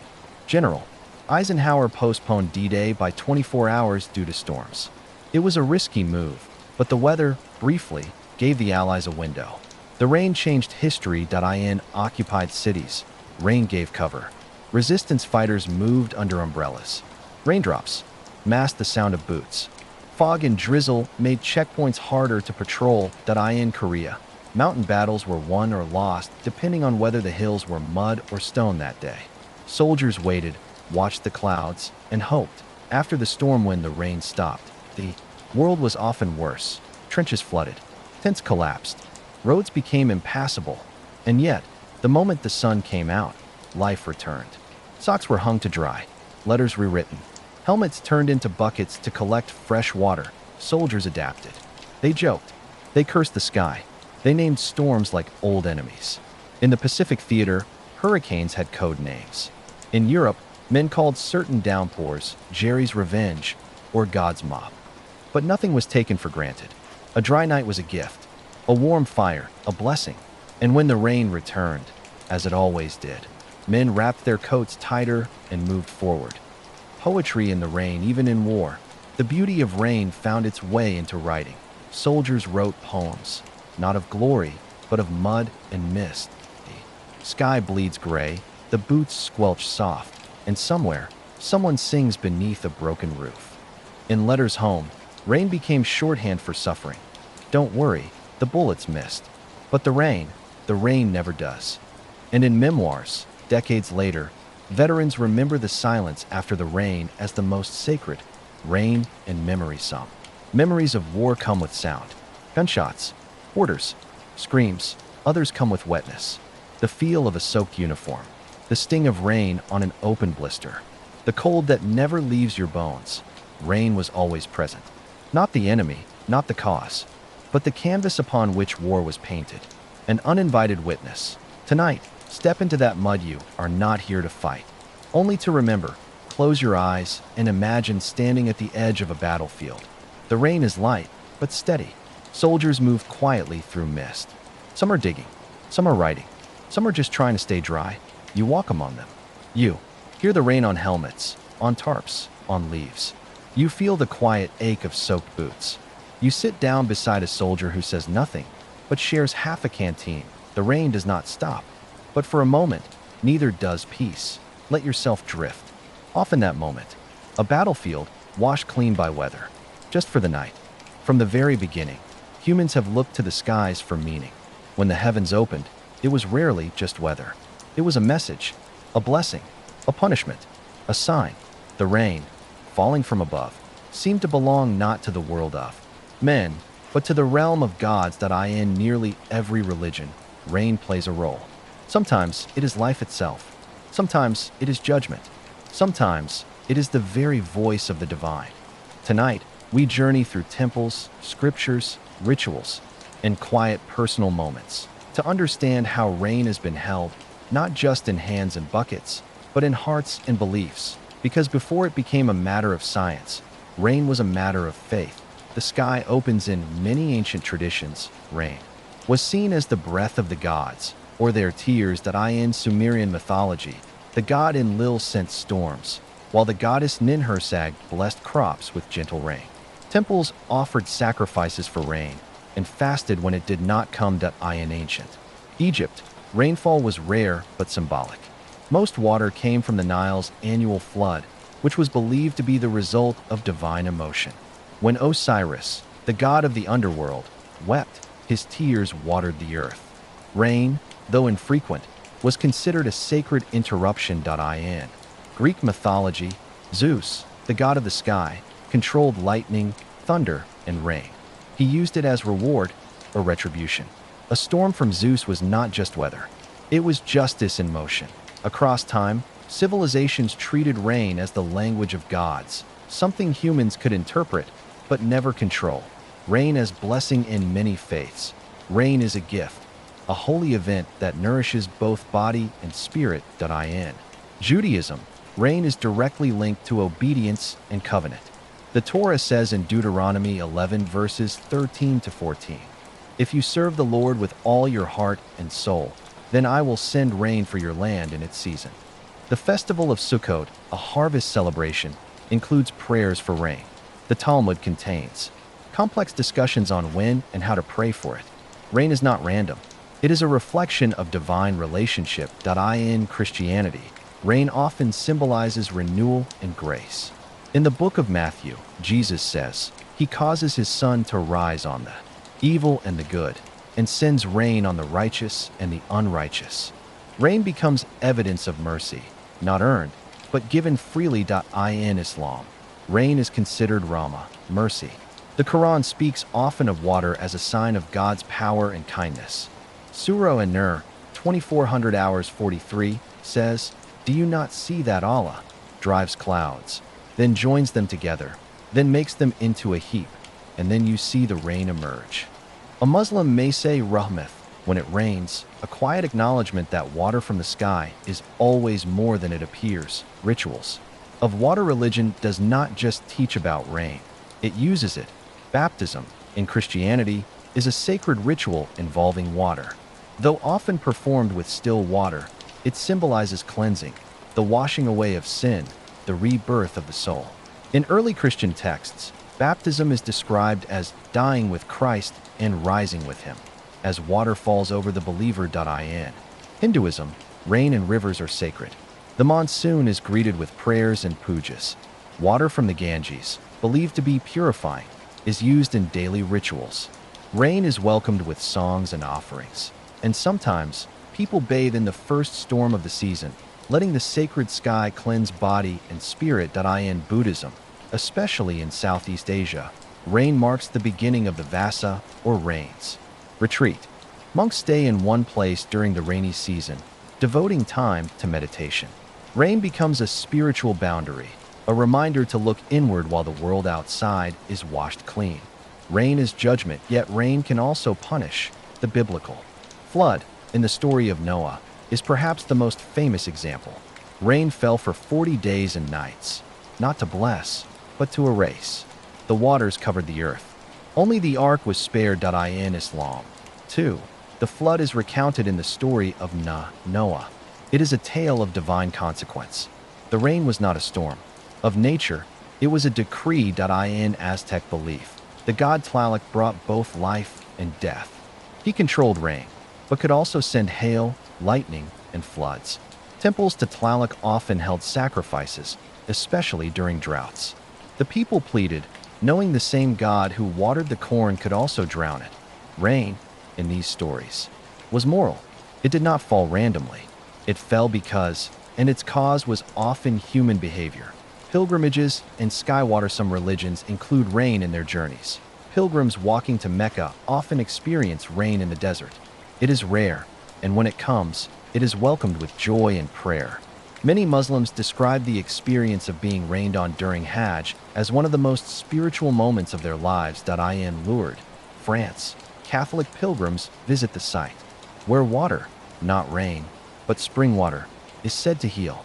But when rain falls, visitors often remain outside, umbrellas in hand, singing hymns in the storm. In Shinto practices in Japan, natural elements are divine. Rain is not just water.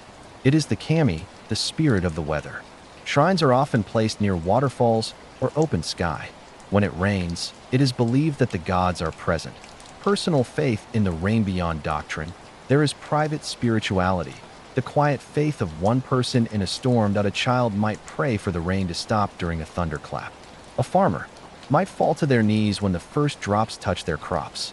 A monk might walk slowly through a downpour, each step a prayer. A woman lights a candle at her window as rain slides down the glass.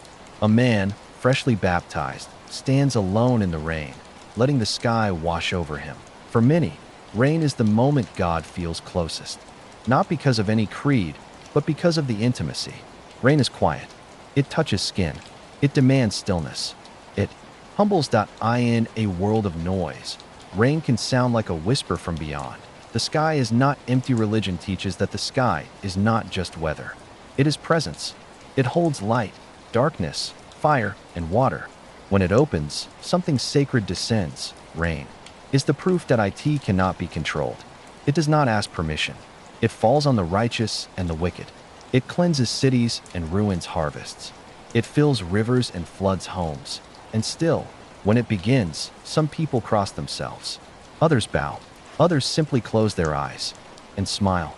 Tonight, let it fall. Imagine now that you're sitting in an open temple. The roof is gone, but the walls remain. Rain falls softly all around. No sermon is spoken. No priest is present. Only the sound of water, endless, even, sacred. You are not alone. You do not need to speak. The rain is the prayer. Let it fall on your shoulders. Let it run down your arms. Let it touch your face like the hand of something greater. Sleep now, under sacred skies. On land, rain falls and flows. But at sea, rain meets its equal, water upon water. There is no street for puddles, no field for soaking. There is only the vast, endless surface of the ocean. When rain comes to the sea, it disappears. Or so, it seems, but sailors know better. Rain at sea is not invisible. It is felt in sight, sound, mood, and motion. It can bring relief from sun and thirst. It can cloak a ship in mist or blind the lookout with sheets of water. Sometimes it arrives, gently, like a curtain. Other times it explodes with thunder and wind, bending masts and snapping ropes. Tonight, we set sail into rain, not to conquer it, but to sail through it, like countless sailors before us, who lived beneath open skies and learned to read the falling water like a second compass. The first sailors, the first storms, the earliest sailors, Egyptians on the Nile, Phoenicians in the Mediterranean, Austronesians across the Pacific, built their lives around wind and tide. But rain was just as critical to ancient mariners. Rain meant more than wet sails. It signaled shifts in weather, warned of oncoming storms, and offered brief freshwater blessings. On long voyages, rain was often the only source of drinkable water. Sailors opened their mouths, set out cloths, filled barrels, whatever they could. A passing shower could extend survival by days. But not all rain brought life. In the Indian Ocean, the monsoon winds, driven by seasonal rain systems, dictated trade for centuries. Sailors had to time their journeys to the wet or dry monsoon, or risk being caught in storms that snapped ships like twigs. In Polynesia, seafarers memorized cloud forms and rain patterns to guide them between islands. Rain clouds that clung low to the horizon often revealed land. Others warned of reefs or squalls. The sea and sky were not separate. They were one canvas, and rain was the moving brushstroke. Rain in the age of sail as ships grew, tall masts, white sails, wooden hulls creaking with age. The sea became a theater for rain. During the age of exploration, from the 15th to 18th centuries, European navies and traders crossed the oceans, encountering unfamiliar storms. Rain came without warning. The tropics, in particular, introduced sudden downpours that drenched men in seconds and filled the lower decks with standing water.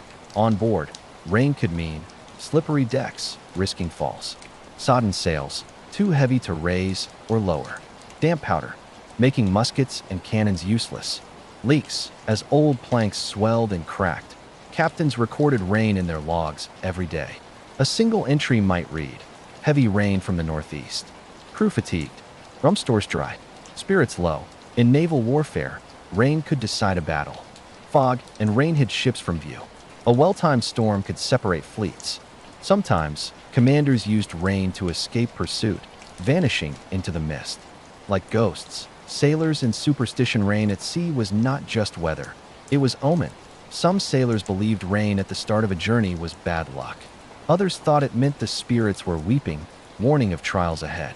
Rainbows, after the rain, were welcomed, believed to guide lost souls home. In maritime folklore, a red sky at morning warned of rain and danger.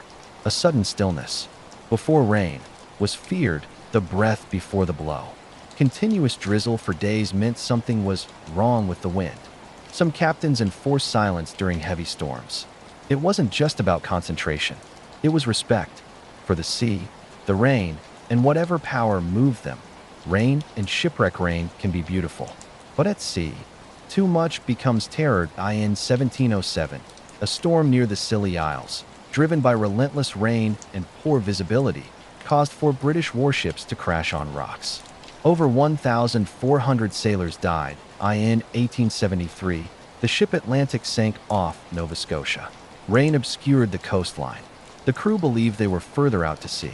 They weren't. In modern times, rain still haunts captains.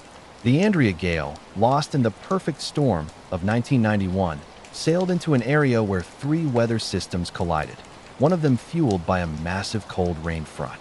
No one survived, but not all shipwrecks came from storms. Sometimes constant. Rain wore ships down, waterlogged hulls, failed pumps, exhausted crews. A ship could be lost not in a single wave, but in 1,000 drops. Rain brings relief, and yet, rain was often a blessing. In the age of whaling, ships spent months or years at sea. Freshwater supplies went bad. Saltwater washed clothes and bodies. When rain came, it was a celebration. Sailors danced, stripped down, stood on deck with arms raised. Rain barrels were uncovered. Men washed their hair for the first time in weeks. The ocean was vast, but this water was different. This water was gift. Letters home often described the joy of these rains. One sailor in 1843 wrote, "The sky opened like God himself had remembered us. For the first time in 40 days, I felt clean." The rain line and the horizon at sea. Rain reveals itself differently than on land. It comes in walls. A sailor scanning the horizon might see a dark curtain reaching from cloud to sea. That's the rain line, a moving veil of water. Sometimes it's silent. Other times it's loud, with lightning and wind behind it. Experienced sailors can judge distance by how sharp the rain line looks, speed by how fast it's advancing, strength by the color of the sky, and sometimes, just sometimes, a patch of sunlight opens within it. A beam on the sea, a moment of glory. Rain on modern waters. Even now, with satellites and radars, rain still matters at sea. Fishermen adjust nets based on rain forecasts. Cargo ships alter routes. Cruise liners warn passengers to stay below deck. Submarines track the acoustic impact of rainfall on sonar. Rain affects radio signals, navigation, visibility, and crew morale. Naval operations still delay launches due to rain. Aircraft carriers must coordinate not only wind and wave, but rain impact on takeoff decks. And in the quietest moments, rain still sounds the same on the hull. The sound of rain on a ship, it's a sound known across centuries. The steady Patter of rain on a ship's deck. In the dark, it keeps lonely watchmen awake. In a storm, it screams like nails on wood. In calm weather, it becomes lullaby. Even in port, sleeping below deck, the sound of rain means safety. It means you're not drifting. It means the sea is still, and the sky, while wet, is not angry. Many sailors, long after returning to land, say they miss that sound most. Tonight, drift beneath a wet sky now. Imagine yourself on a wooden ship. The sails are tied. The sea is calm. A light rain falls, steady, even. You lie in a hammock, wrapped in a blanket. The creaking of timbers rocks you. The rain taps out a slow rhythm, soft and constant. You're not alone. The crew is quiet. Below decks, someone hums a tune. Outside, the ocean drinks the sky. Let yourself float, not through waves, but through time. Through rain that has fallen on sailors for thousands of years. Let it carry you. Let it soothe you. Let it rain. Before rain was forecast on screens, it was felt in bones, foretold by birds, feared in dreams. It whispered in leaves, it shouted in storms. And so, before people explained rain with science, they explained it with stories. Rain was more than water. It was the weeping of a goddess, the footsteps of giants, the voice of an angry sky.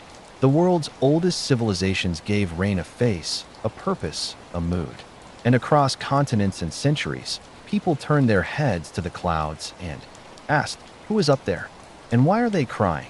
Tonight, we enter the stories, the ones told by firelight, by riverside, under leaking roofs. The ones passed on by voice, not book. We trace the rain's footprints through myth, where it is feared, loved, blamed, and praised. Where it lives not just in weather, but in imagination. Tears of the sky in myth. Rain often begins with sorrow. In Japan, one story tells of Amiana, the rain woman, a ghostly figure who appears during rainfall. Some legends say she is a weeping mother, her tears falling as rain, wandering eternally in search of a lost child. She appears near rivers and doorways, silent, soaked, sorrowful. In Greek mythology, the gods themselves weep through the sky. When Orpheus lost Eurydice, the world mourned with him, and rain fell for 7 days. The earth itself cried. This idea of sky tears appears in many traditions. The Cherokee people tell of Kanadi and Selu, primal beings who created the world.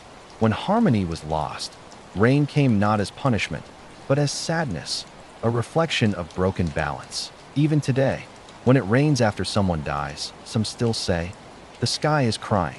Spirits in the storm rain is not always gentle. Sometimes it arrives furious, with wind, lightning, and roaring thunder. And in these moments, stories grow teeth. In West African traditions, the god Shango rules thunder and storm. His anger brings down lightning. His drums sound like thunder. His arrival is announced by black clouds and sheets of rain. Worshippers of Shango still honor him with dance and fire, asking him to bring justice and hold back destruction. In the Philippines, the storm goddess Hanan controls morning rains, but her sister, Mayari, commands the night sky and can unleash storms if angered. When typhoons lash the islands, people once said, the Sky Sisters are fighting. In Norse mythology, rain is part of the great battles in the sky. Thor's hammer sends thunder and lightning, and the storm gods are seen riding through clouds. Rain is the sweat of their war. Vikings believed that rain before a raid was a sign that Thor was blessing their journey or warning them. Rainmakers and magic in folklore. Some people can summon rain or stop it. In Zulu culture, rainmakers were special individuals who knew the signs and secrets of the sky. They held rituals, mixed herbs, and called on ancestors to bring the clouds. If rains came, they were praised. If not, they might be accused of angering spirits. In China, the mythical dragon kings ruled the seas and commanded rainfall. Each region had a dragon king, and during droughts, officials prayed and performed ceremonies at temples. Even emperors sent envoys to negotiate with the dragons for rain. In Native American cultures, rain dances were performed to invite water during dry seasons. These weren't just ceremonies. They were expressions of harmony with nature. The Hopi, Pueblo, and Navajo tribes all had versions of this practice, where dancing, chanting, and sacred feathers were believed to speak directly to the clouds. Folklore often warns, never mock the rain. Never call it down in jest. Because when the sky listens, it may respond in ways you don't expect. Rain as romance and luck, but not all myths cast rain as a warning. Sometimes it is a blessing. Even a matchmaker.in South Asian folklore, rain is tied deeply to love.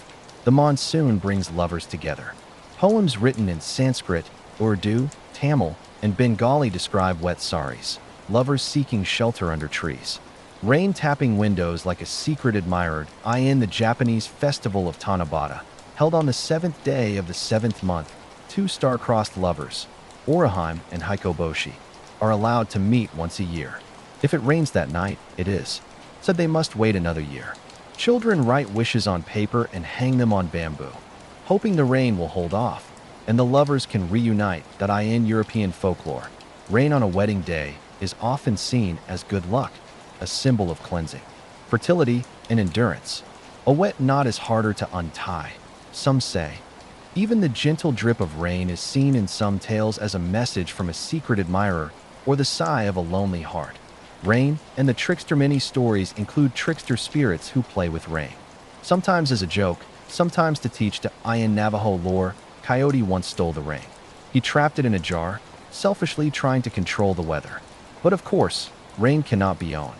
The jar shattered, and the rain fled, laughing into the sky. Since then, it falls when and where it chooses. In Slavic tales, a wandering spirit named Vodnik lives near rivers and lakes.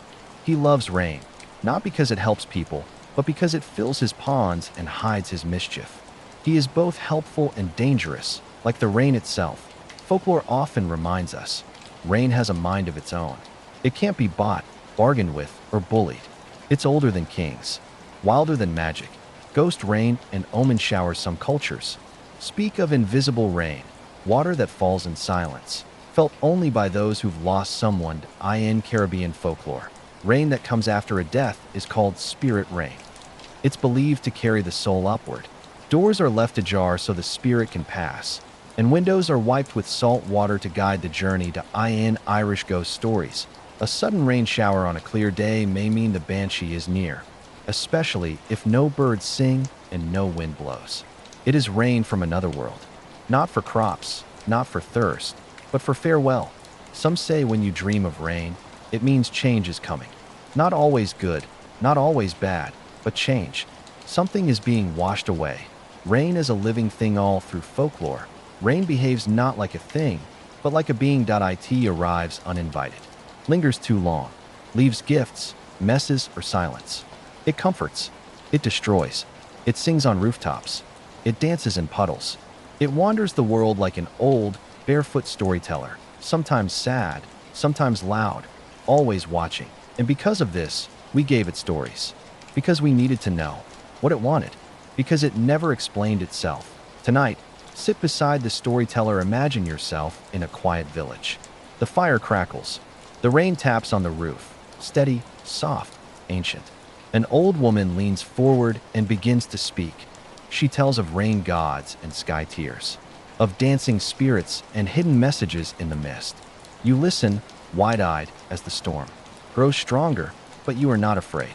This rain is not just wetness. It is company. It is a tale still being told. Tonight, sleep as though the rain is telling you a story. One made just for you. One that began before you were born and will continue long after. Let the myth wash over you. Let it rain. Rain does not speak, but in books, it says everything. Writers have always been drawn to the rain. It's one of the oldest metaphors, one of the richest sounds, one of the most flexible backdrops in all of literature. Rain can mean sadness, cleansing, memory, renewal, longing, or love, depending on the page, the poet. The mood. It falls between chapters. It lands quietly in footnotes. It appears on the first page of love stories and the last page of tragedies. Rain doesn't explain itself, but through literature, we've given it 1,000 voices. Tonight, we read not just books, but the raindrops between the lines. The rain begins with poetry. Poets understood rain before we did. Before we tracked it with radar, they tracked it with feeling. The ancient Chinese poet Du Fu once wrote, in a rain-soaked exile. Spring rains moisten things silently, like whispers across the earth. He wasn't just describing weather. He was describing loneliness and longing for home. Japanese haiku masters like Basho captured entire lives in the sound of a raindrop. One famous haiku reads, "The old pond, a frog jumps in, splash." Though simple, it implies the calm before rain, the stillness, and the surprise of movement in a damp world that in the West. William Wordsworth and Samuel Taylor Coleridge found inspiration in mists and drizzle. Romantic poets often walked in the rain, their minds as stormy as the skies. Rain was not just background, it was mood. Rain and the melancholy novel Rain is a literary shorthand for sadness. Not forced sadness, but the soft, inevitable kind. The kind that seeps in like damp socks or fogged windows that in Virginia Woolf's Mrs. Dalloway. Rain hangs over London like a quiet burden. Her characters move through wet streets, burdened by inner monologues and unspoken regrets that in F. Scott Fitzgerald's The Great Gatsby. Rain pours during Gatsby's reunion with Daisy, a moment of beauty and discomfort. It falls again at his funeral. The weather mirrors their fragile, wet paper dream in Ernest Hemingway's A Farewell to Arms. The rain is unavoidable grief. Catherine says, simply, "I'm afraid of the rain. Sometimes I see me dead in it." The reader feels the heaviness, the unspoken dread, the sense that the sky itself participates in tragedy. Rain and memory rain also evokes memory of a place, a person, a season. It becomes the trigger, like the scent of dust after a storm or the sound of drops on a tin roof that in Marcel Proust's In Search of Lost Time.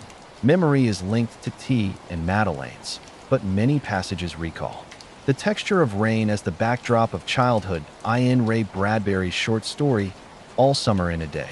Children on Venus live in constant rain. When the sun comes out for 2 brief hours, the moment is lost, and the sadness of the mist. Sunlight becomes almost unbearable. The story haunts with its rhythm, the drip, drip, drip of regret. Authors use rain not just to set the mood, but to unlock something in the character's past. A drizzle on a park bench might open a memory. A thunderstorm might recall a fight. A quiet mist might soften a hardened heart. The cleansing rain, too, is a symbol of cleansing. In literature, rain often comes after the fire, when the world needs healing. After war, after loss, after destruction, the sky opens. Not to punish, but to forgive. In Toni Morrison's Beloved, rain falls during key emotional transitions. It is water not just on the skin, but through the soul, a baptism of grief and love. In George Eliot's The Mill on the Floss, rain is tied to fate. A flood comes, and with it, both reconciliation and tragedy. The rain drowns and redeems at once. Even in modern literature, rain is the pivot point. In Cormac McCarthy's The Road, rain is ash and acid, but still, somewhere in it, there's hope. Something unspoken, something just barely alive. Rain and romance rain is not only sad, it can be wildly romantic. Writers often place lovers in the rain, their clothes soaked, their words rushed, their hearts too full. It's the cliché we never get tired of. In Jane Austen's Pride and Prejudice, Mr. Darcy first proposes in the middle of a storm.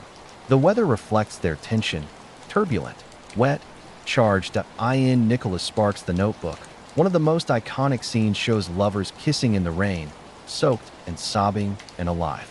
The book, and later the film, made this a symbol of vulnerability and passion. Rain washes away hesitation. It forces closeness. It reveals truths that sunshine hides. The sound of literary rain in literature. Rain makes soundtracks that taps on glass in ghost stories. It roars in shipwreck scenes. It whispers in farewell letters. Authors often use rain to fill the silence between words, to give a character something to listen to when they can't speak, or to explain why no one is talking at all. It's a rhythm, a metronome, a language of its own. One of the most powerful uses of rain in writing is this. It gives permission for silence. Writers and rain. Real life. Some authors were obsessed with rain.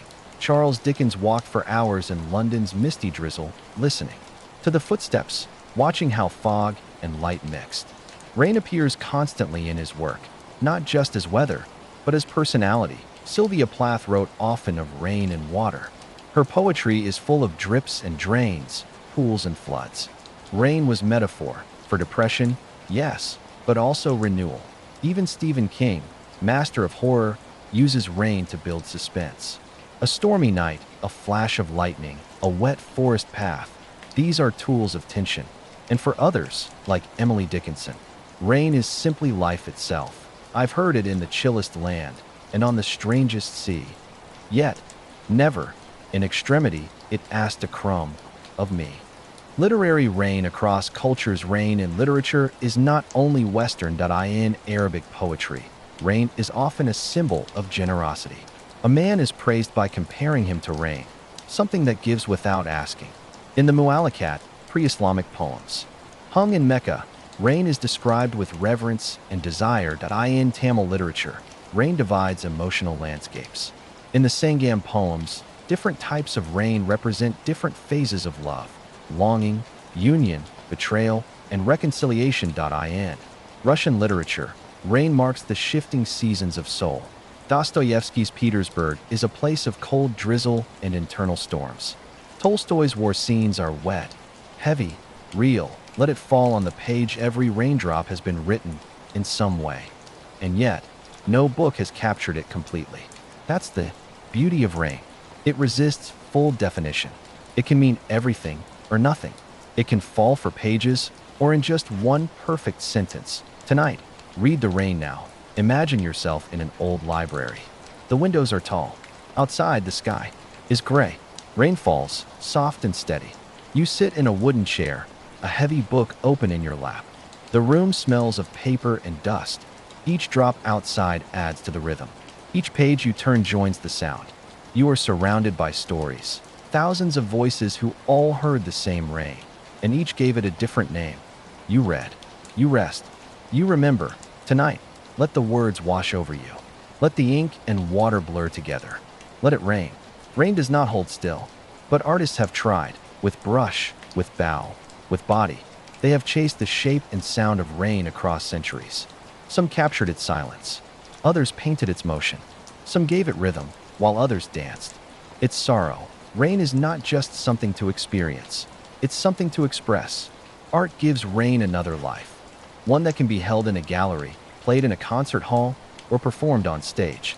And through art, rain becomes more than water.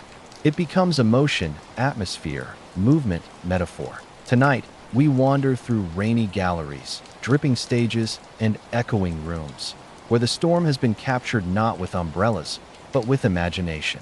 Rain on canvas. Painting rain is one of the greatest challenges in art, because you're trying to freeze the unfrozen, to make still what only exists in motion. And yet, artists have done it beautifully. One of the most famous is Gustave Caillebotte, a French impressionist. His 1877 painting, Paris Street, Rainy Day, shows a gray, wet boulevard. People walk with umbrellas. The cobblestones glisten, but the rain itself isn't shown, only its effect. And that makes it more real. It's not the drop, it's the aftermath. Claude Monet, master of light and weather, painted rain-soaked gardens, foggy mornings, and lily ponds under dripping skies. He often painted in the rain itself, letting mist blur his vision. He said, "I want to paint the air around the object." In Japan, ukiyo-e woodblock prints by artists like Hiroshige feature dramatic diagonal rain streaks over landscapes. In works like Sudden Shower over Shinohashi Bridge and A Take, the rain isn't hidden, it's celebrated. The lines cut across the image boldly, reminding us, this is a world in motion. In the modern era, painters like Andrew Wyeth used muted tones to capture rainy loneliness. In Christina's world, though the sky is dry, the feeling is damp, a kind of internal drizzle. Rain in painting isn't always literal. Sometimes it's mood, color, absence of sun. Rain in music. If you've ever listened to rain, you've heard a song. Composers have long translated rainfall into notes, letting the piano drip, the strings weep, the drums thunder. Frédéric Chopin's Raindrop Prelude, Op. 28, number 15, is one of the most haunting rain-inspired pieces ever written. The left hand repeats a single note, like a steady drip, while the right hand flows through melancholy melodies. It is both beautiful and ominous. Claude Debussy, the master of mood, wrote pieces like Jardin sous la pluie, Gardens in the Rain, where piano keys mimic the patter of a sudden storm, light, then wild, then fading. In jazz, Bill Evans created rainy day soundscapes in songs like Peace Peace. There's a hush to it, a soft drizzle on piano keys, a kind of musical fog. Pop and rock have embraced rain as symbol and sound. Think of Rain by the Beatles, experimental, layered, surreal. Have You Ever Seen the Rain by Creedence Clearwater Revival, about change, not weather. Set Fire to the Rain by Adele, where rain becomes heartbreak. Even hip-hop uses rain in beats and lyrics. Artists sample rainfall to set the tone, a kind of emotional undertone beneath the bars. Rain is more than backdrop in music. It's the instrument itself. Rain in dance. Rain has rhythm. Dancers feel it in their bones. In classical ballet, rain is portrayed in performances like La Bayadere, where veils and light steps suggest mist and falling water. Choreographers use fluid motion, swirling fabrics, and curved arms to capture the softness of a storm. Modern dance embraces rain with more intensity. Pina Bausch's legendary piece Volmond, Full Moon, features real water on stage. Dancers splash, fall, slide. Rain becomes an active partner, chaotic, sensual, liberating. In Kathak, a classical Indian dance, the arrival of the monsoon is celebrated with fast footwork and rhythmic spins, echoing the joy of long-awaited rain. In African dance, rain is a sacred motif, used in ceremonial steps, fertility rituals, and social gatherings. Bodies mimic the clouds, arms extend like lightning, feet pound the earth in joy or urgency. Dance turns rain into a body, something that moves, breathes, and spins. Rain in theater and cinema. On stage, rain is spectacle. In film, it's emotion. Who could forget Gene Kelly's Singing in the Rain? Quite literally, in the 1952 classic Singin' in the Rain, that scene became iconic not just for its choreography, but for its feeling, joy despite the storm. In Shakespeare's King Lear, the storm scene is legendary. Rain falls as the mad king cries out, and the heavens seem to answer. It's not just weather, it's divine reflection. In modern theater, plays often use rain as punctuation. A sudden downpour marks transition, cleansing, climax. In film, rain sets the emotional tone instantly. Consider The Shawshank Redemption. Andy Dufresne escapes from prison, raises his arms in the rain, a baptism of freedom. Blade Runner, the replicant's final monologue. All those moments will be lost, like tears in rain. The Notebook, again, where the rainstorm becomes a symbol of unfiltered love. Rain is cinematic. It hides tears, blurs faces, fills silence. Rain in visual installations. Modern artists have taken rain off the wall and brought it into the room. Random International's Rain Room is an interactive installation where visitors walk through simulated rainfall but don't get wet. Sensors detect movement, stopping rain above each person. It's a surreal experience, to move through rain without being touched, to feel its presence without its consequence. This blending of art, technology, and water invites deep questions. What is rain really? Sound? Threat? Comfort? The color of rain. Artists across media agree. Rain changes color. In painting, rain adds gray, blue, and silver. But it also makes colors richer, bricks redder, leaves greener, shadows deeper. In music, rain is often written in minor keys, but not always sad. It can be wistful, dreamlike, introspective. In dance, rain changes the tempo. Fast rain brings staccato steps. Slow rain brings flowing turns. Rain is a palette, not a prison. Art that listens to the rain. Sometimes, the best art isn't about rain. It's made with it. Field recordists capture the sound of rain on leaves, roofs, oceans, tents. These sounds are used in film scores, meditation apps, ambient music. Some museums install recordings of rain to guide guests through galleries. It slows the pace. It invites introspection. Even writers keep rain outside their windows as they work, letting the rhythm become the metronome of their sentences. Tonight, paint the storm now. Imagine a quiet gallery at night. You walk between sculptures, past soft lighting. Outside, Rain falls, a soft percussion, you sit on a bench. A painting of a rainy city glows on the wall. A string quartet plays a rain motif. A dancer in the distance spins like mist. You are surrounded by art that remembers the rain. Close your eyes. Let it inspire you, too. For most of human history, the line between abundance and famine was drawn not by borders or empires, but by clouds. Before trade, before supermarkets, before storage silos, there was only rain. Its arrival or absence wrote the fate of entire communities. It could bring harvest or hunger, peace or migration, celebration or collapse. Rain was not just a weather event. It was the clock of the earth, setting seasons, sowing cycles, marking beginnings and ends. It was the currency of the farmer, the prayer of the priest, and the terror of kings. Tonight, we walk the wet furrows of time, through ancient terraces and cracked earth, through storms and droughts, through the quiet desperation of waiting for rain that may never come, or for rain that refuses to leave. The birth of agriculture and the need for rain around 12,000 years ago, humans began to domesticate plants. It happened independently. In different parts of the world, the Fertile Crescent, the Yellow River Valley, Mesoamerica, the Andes, and Sub-Saharan Africa, all these cradles of agriculture shared one thing: a seasonal rhythm of rain. In Mesopotamia, early Sumerians planted barley and wheat in soils enriched by annual floods from the Tigris and Euphrates. These floods were driven by rain in distant mountains.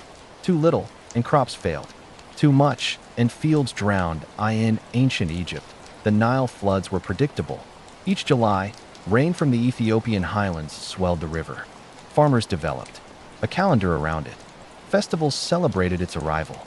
Taxes were even adjusted based on how high the river rose. A rain-based economy. In India, the monsoon became the pulse of agriculture. The word monsoon comes from the Arabic mausim, meaning season. For millennia, farmers planted rice, millet, and pulses according to its rhythm. A weak monsoon meant starvation.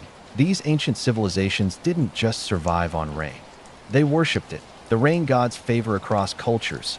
Gods and spirits were created to explain, beg for, or blame the rain. Tlaloc, the Aztec rain god, demanded offerings to keep maize fields fed. His temples were built high in the mountains, close to the clouds. In China, the dragon kings ruled the waters. The emperor, considered the son of heaven, performed rain rituals to protect harvests. In Nigeria, the Yoruba god Oya controlled the weather. Farmers left offerings at crossroads when the skies were too dry. In Greece, Zeus hurled thunder and rain when displeased. His moods were red in the sky. Rain was too important to leave to chance, so humans gave it stories, rituals, songs.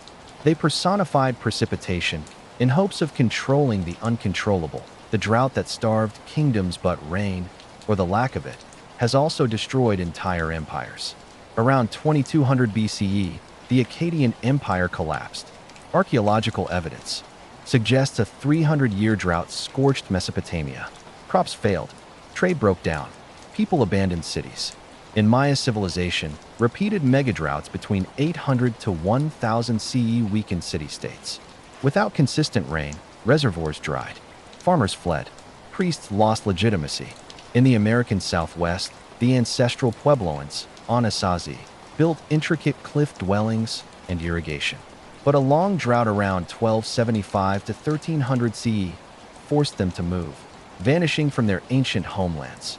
Even in Europe, rain patterns dictated war and peace. The Great Famine of 1315 to 1317 was caused by relentless rain, not drought. Fields flooded, harvests rotted, over 1 million people starved. The rain didn't stop, and people began to wonder if God had turned away. The science of rain and soil-as agriculture advanced. So did humanity's understanding of water. Ancient farmers learned to predict rainfall by observing animal behavior, wind direction, and cloud patterns. They developed terracing, canals, and rainwater harvesting techniques. In Peru, the Nazca created underground aqueducts, puquios, to trap rain and redirect it year-round.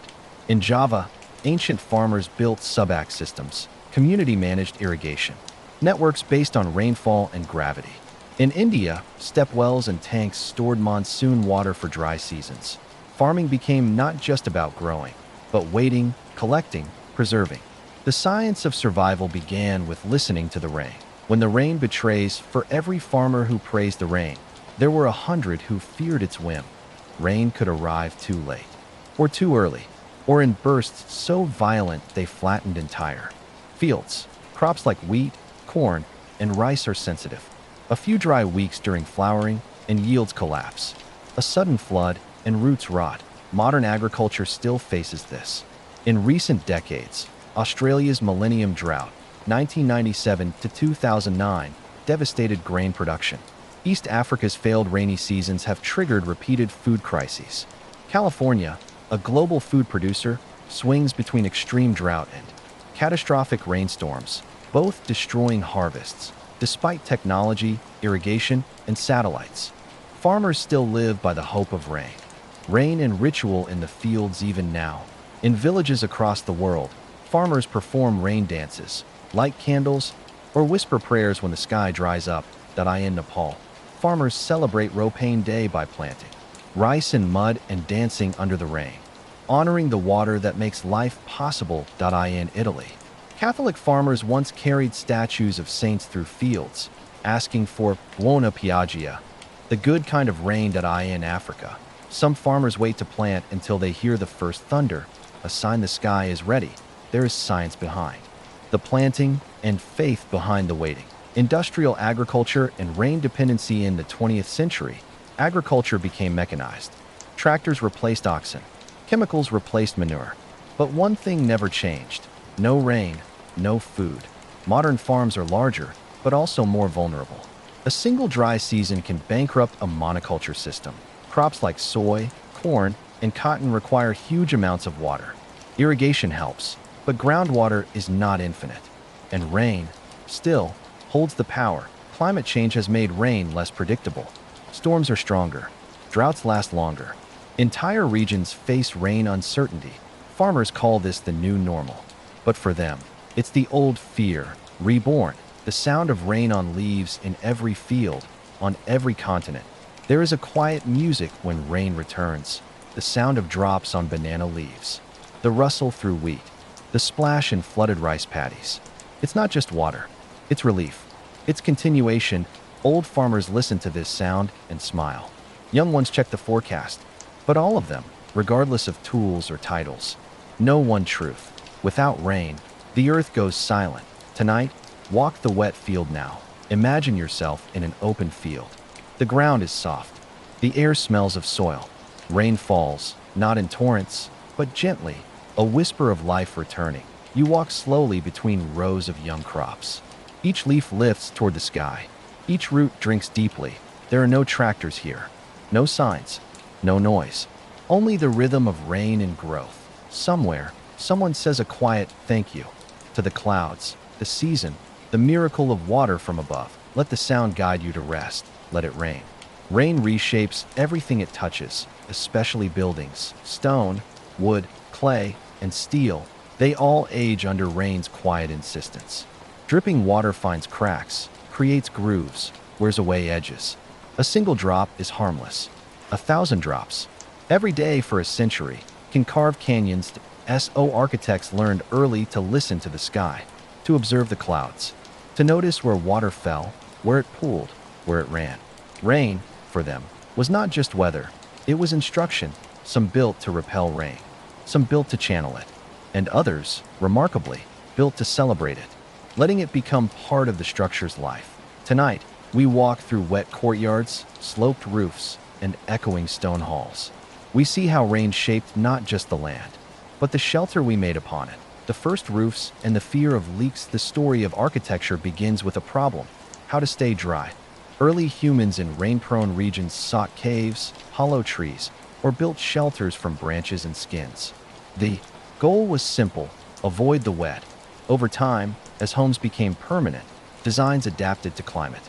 In Southeast Asia, where rain comes heavy and often, homes were built on stilts with steep thatched roofs.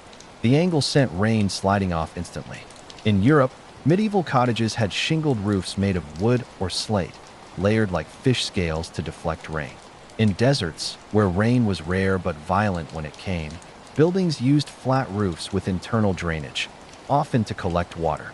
Even the earliest mud huts had overhanging eaves, primitive but effective umbrellas. Wherever rain fell, people learned to build with it in mind. Rain as an enemy.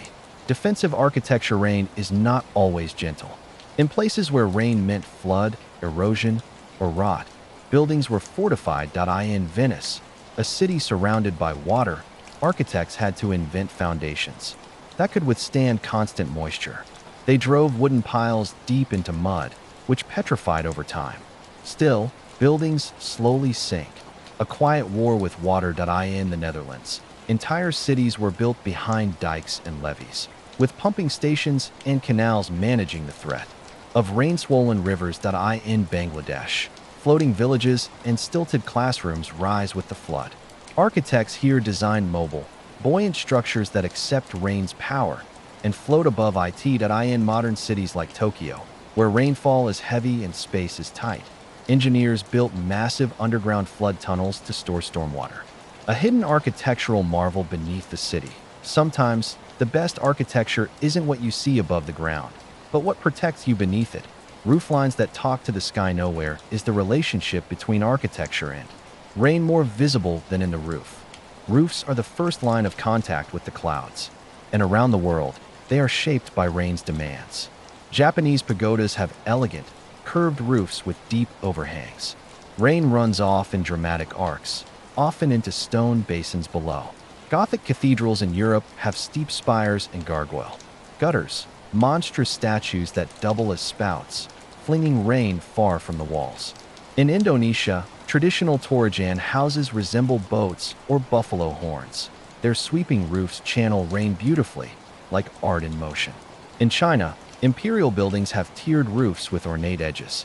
Water flows from one level to the next, slowed and guided like a ritual. Rooflines are the architect's handshake with the heavens. Practical, yes, but also symbolic. Courtyards that embrace the rain. Some architecture doesn't hide from rain. It invites it. In Islamic architecture, central courtyards often include reflecting pools and rain-fed fountains.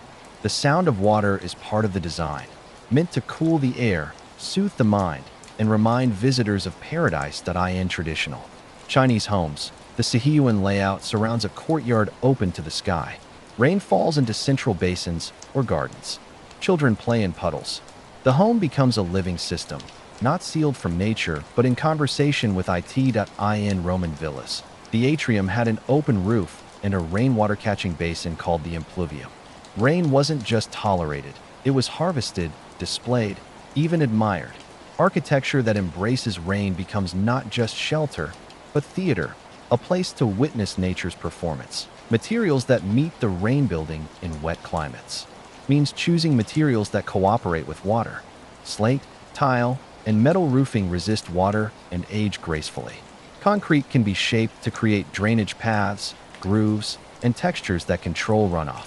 Treated wood, like cedar or teak, swells with moisture but resists rot, a perfect partner for rain. Limestone, while porous, can absorb and slowly release water, used in temples that breathe.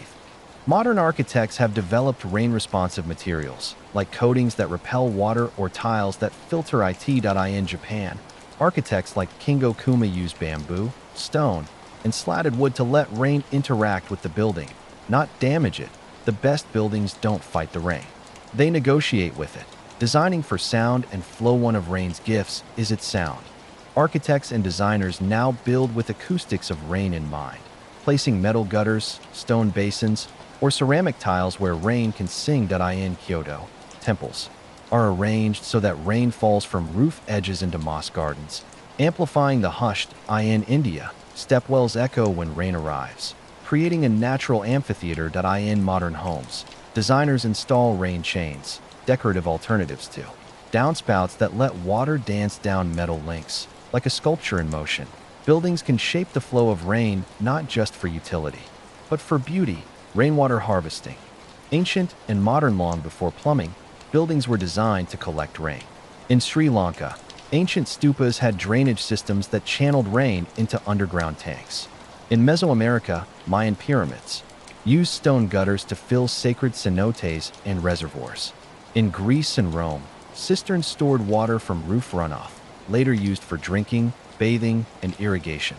Today, architects are returning to these ideas with green roofs, cisterns, and bioswales, collecting rain for gardens, cooling systems, and emergency use. Some cities even reward buildings for collecting stormwater, turning the art of catching rain into policy. Modern skyscrapers and the vertical rain dance in today's cities. Glass towers rise toward the clouds, and when rain hits them, it dances in new ways. Burj Khalifa in Dubai, the world's tallest building, collects condensation and rain to irrigate nearby landscapes. The Edge in Amsterdam uses a smart system to reuse rainwater for toilets and cleaning. Singapore's Marina Barrage captures stormwater for use across the city, part of an urban ecosystem.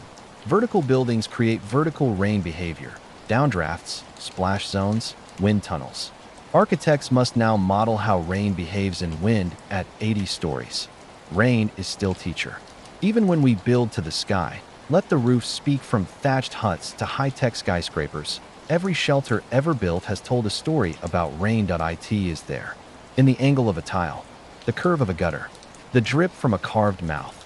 Rain is not just something to avoid, it's something to design for, to listen to honor. Because whether you live under bamboo, brick, steel, or stone, you live under the sky. Tonight, rest beneath the eaves now. Imagine yourself in a quiet old house. Rain falls gently on the roof above, tapping, trickling, finding its path. You hear it travel, down tiles, through a chain, into a stone basin. Each sound is part of the design. Someone, long ago, thought about this moment. You are not just sheltered. You are participating in an ancient dialogue between architecture and sky. Let the rain sing you to sleep. Let the roof speak.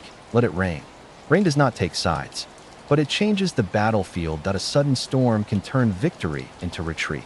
A flooded river can strand thousands. A downpour can silence cannons, collapse bridges, drown supply lines, and bury tactics beneath a foot of mud.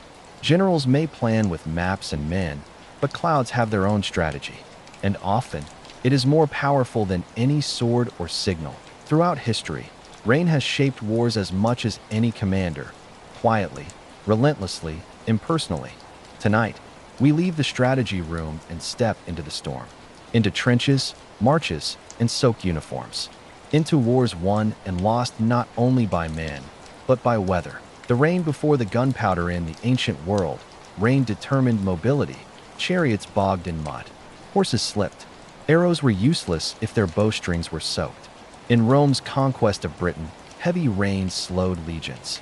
Forest trails became impassable. The Roman calendar didn't match the British sky, and the empire learned to fear the fog and rain of the Isles in China during the Warring States. Sudden rains could flood rice paddies, turning open plains into traps. In India, monsoon timing shaped invasions. Armies crossing into the subcontinent often waited for or avoided monsoon months. A misjudged season meant entire campaigns lost in flooded lowlands and disease. Rain didn't care for empires. It followed its own logic.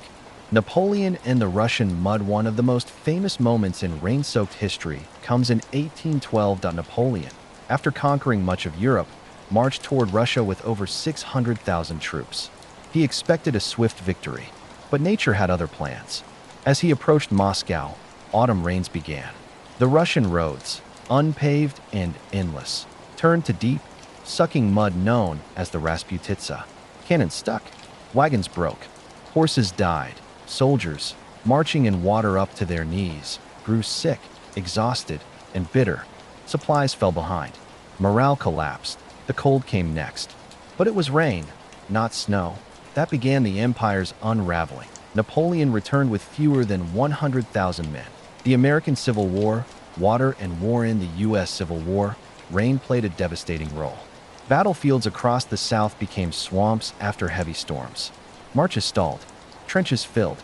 Disease spread fast. The Battle of Mud March in January 1863 is a perfect example.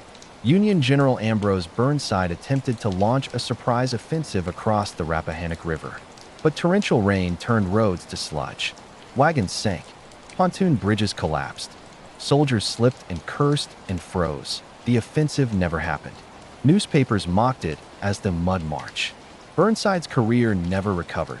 Sometimes, rain didn't need to kill. It only had to humiliate. World War I.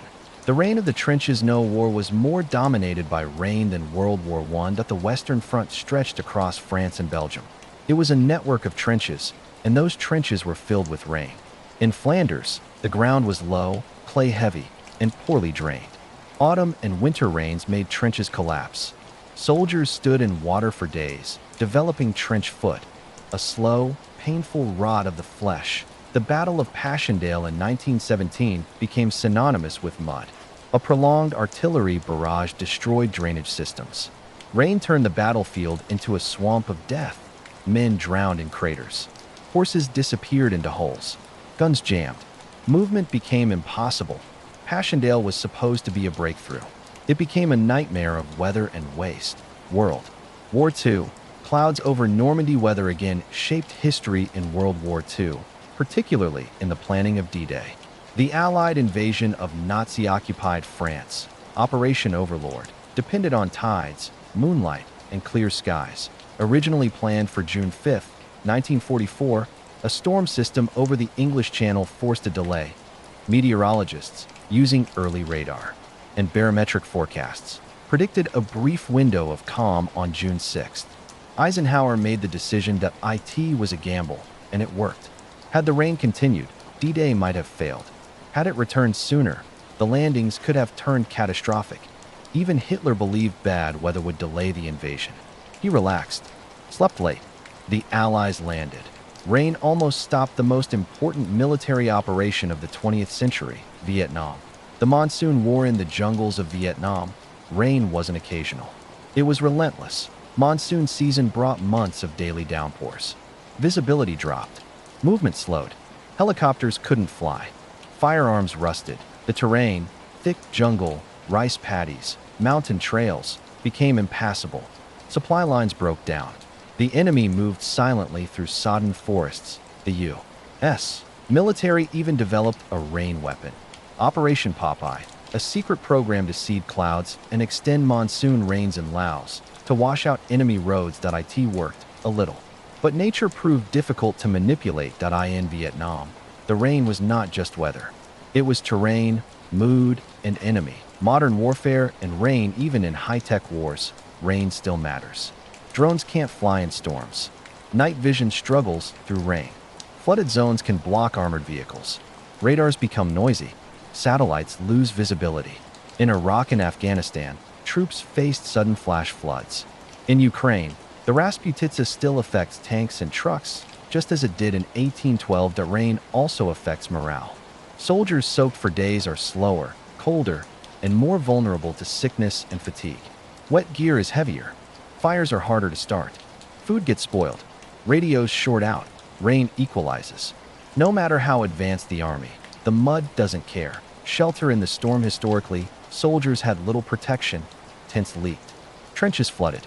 Well, uniforms stayed wet forever, but they learned to dig some trenches to drain water, to build duckboards, wooden walkways over mud, to wear oilskins and later synthetics for rain gear, to find high ground. Always. In some cases, soldiers welcomed light rain. It muffled footsteps, concealed movement, and cooled the air. But too much.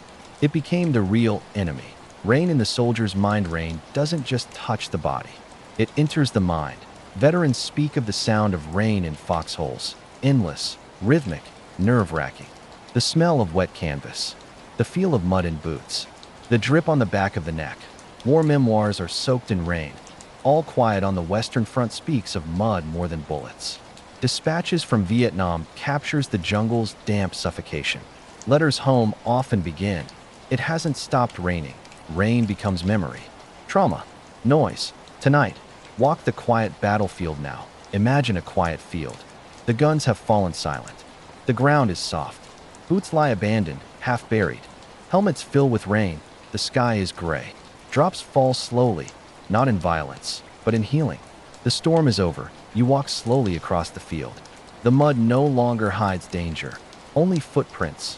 Fading, you listen to the rain. not for fear, but for remembrance. Let it fall. Let it rinse the past. Let it rain.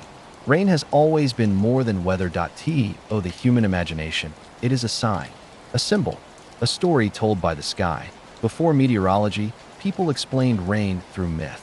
Before weather forecasts, they listened to legends. Rain was not just a natural cycle, it was an emotion of the world. Was the sky crying? Was God angry? Was a soul returning home? Folklore took the falling water and made it sacred, strange, and sometimes terrifying. Tonight, we leave science behind. We wander through old villages, mountain trails, and candlelit homes, and listen to the whispers about what the rain really means. The sky cries. Rain as mourning across the world. Rain is often linked to death. In many cultures, rain at a funeral is seen as a sign of blessing, or the tears of the sky mourning the departed. In the southern United States, it's said, if it rains at a funeral, the soul has gone to heaven. In Ireland, rain at a burial is a good omen. The land is crying, yes, but also cleansing. In China, a funeral rain may suggest the spirit is at peace. In Japan, the phrase ain fut, ji katamaru means after the rain, the ground hardens, used metaphorically to express healing after sorrow. Even today, people glance upward during a funeral, noting the weather. Rain brings emotion to the air, a sense that the world participates in grief. Rain and spirits. When the dead walk wet, folklore is full of ghosts, and many of them arrive in the rain. In Japanese folklore, spirits called yurei often appear during rainy nights. The wet air is liminal between worlds. Toriyama Sekien's ghost illustrations often show damp sleeves, trailing water. There is also the teru teru bozu, little paper dolls hung in windows by children, asking for sun. But if the doll is hung upside down, it calls for rain instead. And sometimes, spirits. In Latin America, the ghostly La Llorona, the weeping woman, is often heard sobbing near rivers on rainy nights.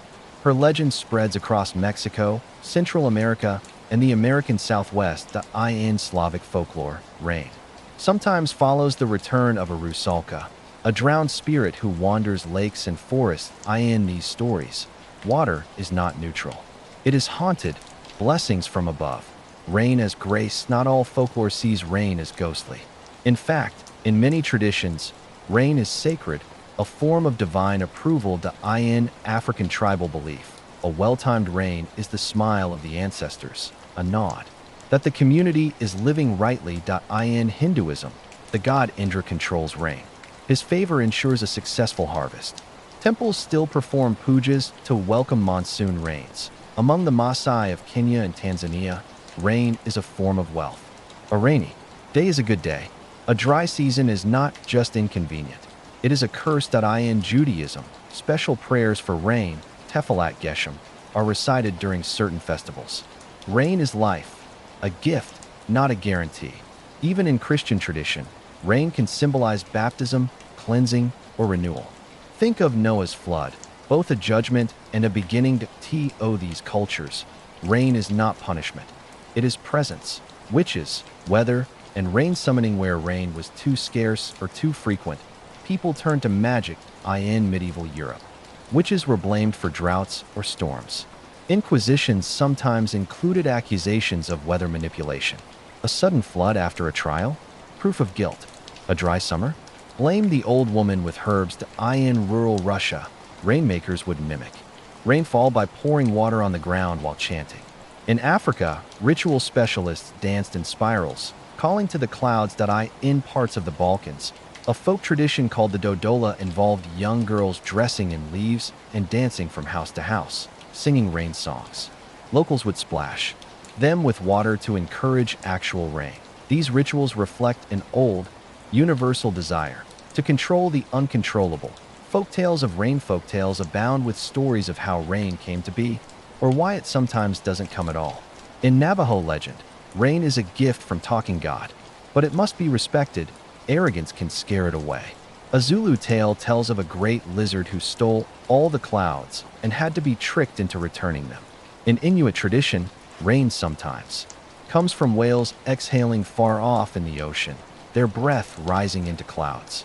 In Chinese myth, the dragon kings of the four seas control rain in each direction.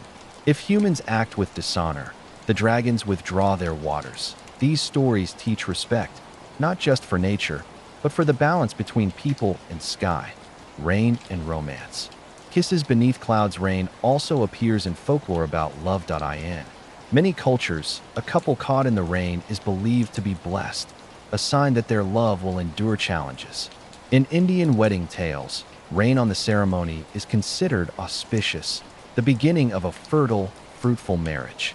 In Old English superstition, a bride who walks in light rain will have many children. In East Asian dramas, rainy encounters often lead to fated love, the sky participating in the romance. Think of how many love scenes in films and novels happen in the rain. It's a folk feeling, passed down, accepted, repeated. Rain is a trickster some folklore doesn't revere. Rain. It mocks it. Rain can be a trickster, showing up at the wrong moment, disrupting plans, hiding secrets in Appalachian lore. There's a saying, if it rains when the sun is shining, the devil is beating his wife. A strange phrase, rooted in older European expressions about unpredictable weather in Caribbean tales. Sudden rain is the sign of duppies, mischievous spirits, playing games in the trees in some Filipino stories. Rain falling during sunshine means a tikbalang, a forest spirit, is getting married. These tales explain the inexplicable, not with fear, but with mischief. The smell of rain in story folklore even explains the scent of rain. That earthy, sweet smell in Aboriginal Australian tradition. The smell comes from rain dreaming, ancestral spirits moving through the land. When you smell it, they say you are standing in an old pathway. Science calls it petrichor, caused by plant oils and soil bacteria. But long before that term, people said, rain remembers. The land is waking. The earth is singing. It's a smell of memory. And folklore is the memory of the people. Tonight, listen for the story now. Imagine yourself in a wooden cottage, tucked beneath the trees. Rain falls outside, steady, soft. Somewhere nearby, wind chimes clink gently. You close your eyes to in the sound of the rain. You hear voices, not loud, but ancient. Grandmothers telling stories. Firelight flickering. Children falling asleep to tales of cloud dragons and river ghosts. You are not alone. The rain has come to visit, not just to fall. Let it tell you its story. Let it whisper in the gutters and drip from the leaves. Let it rain.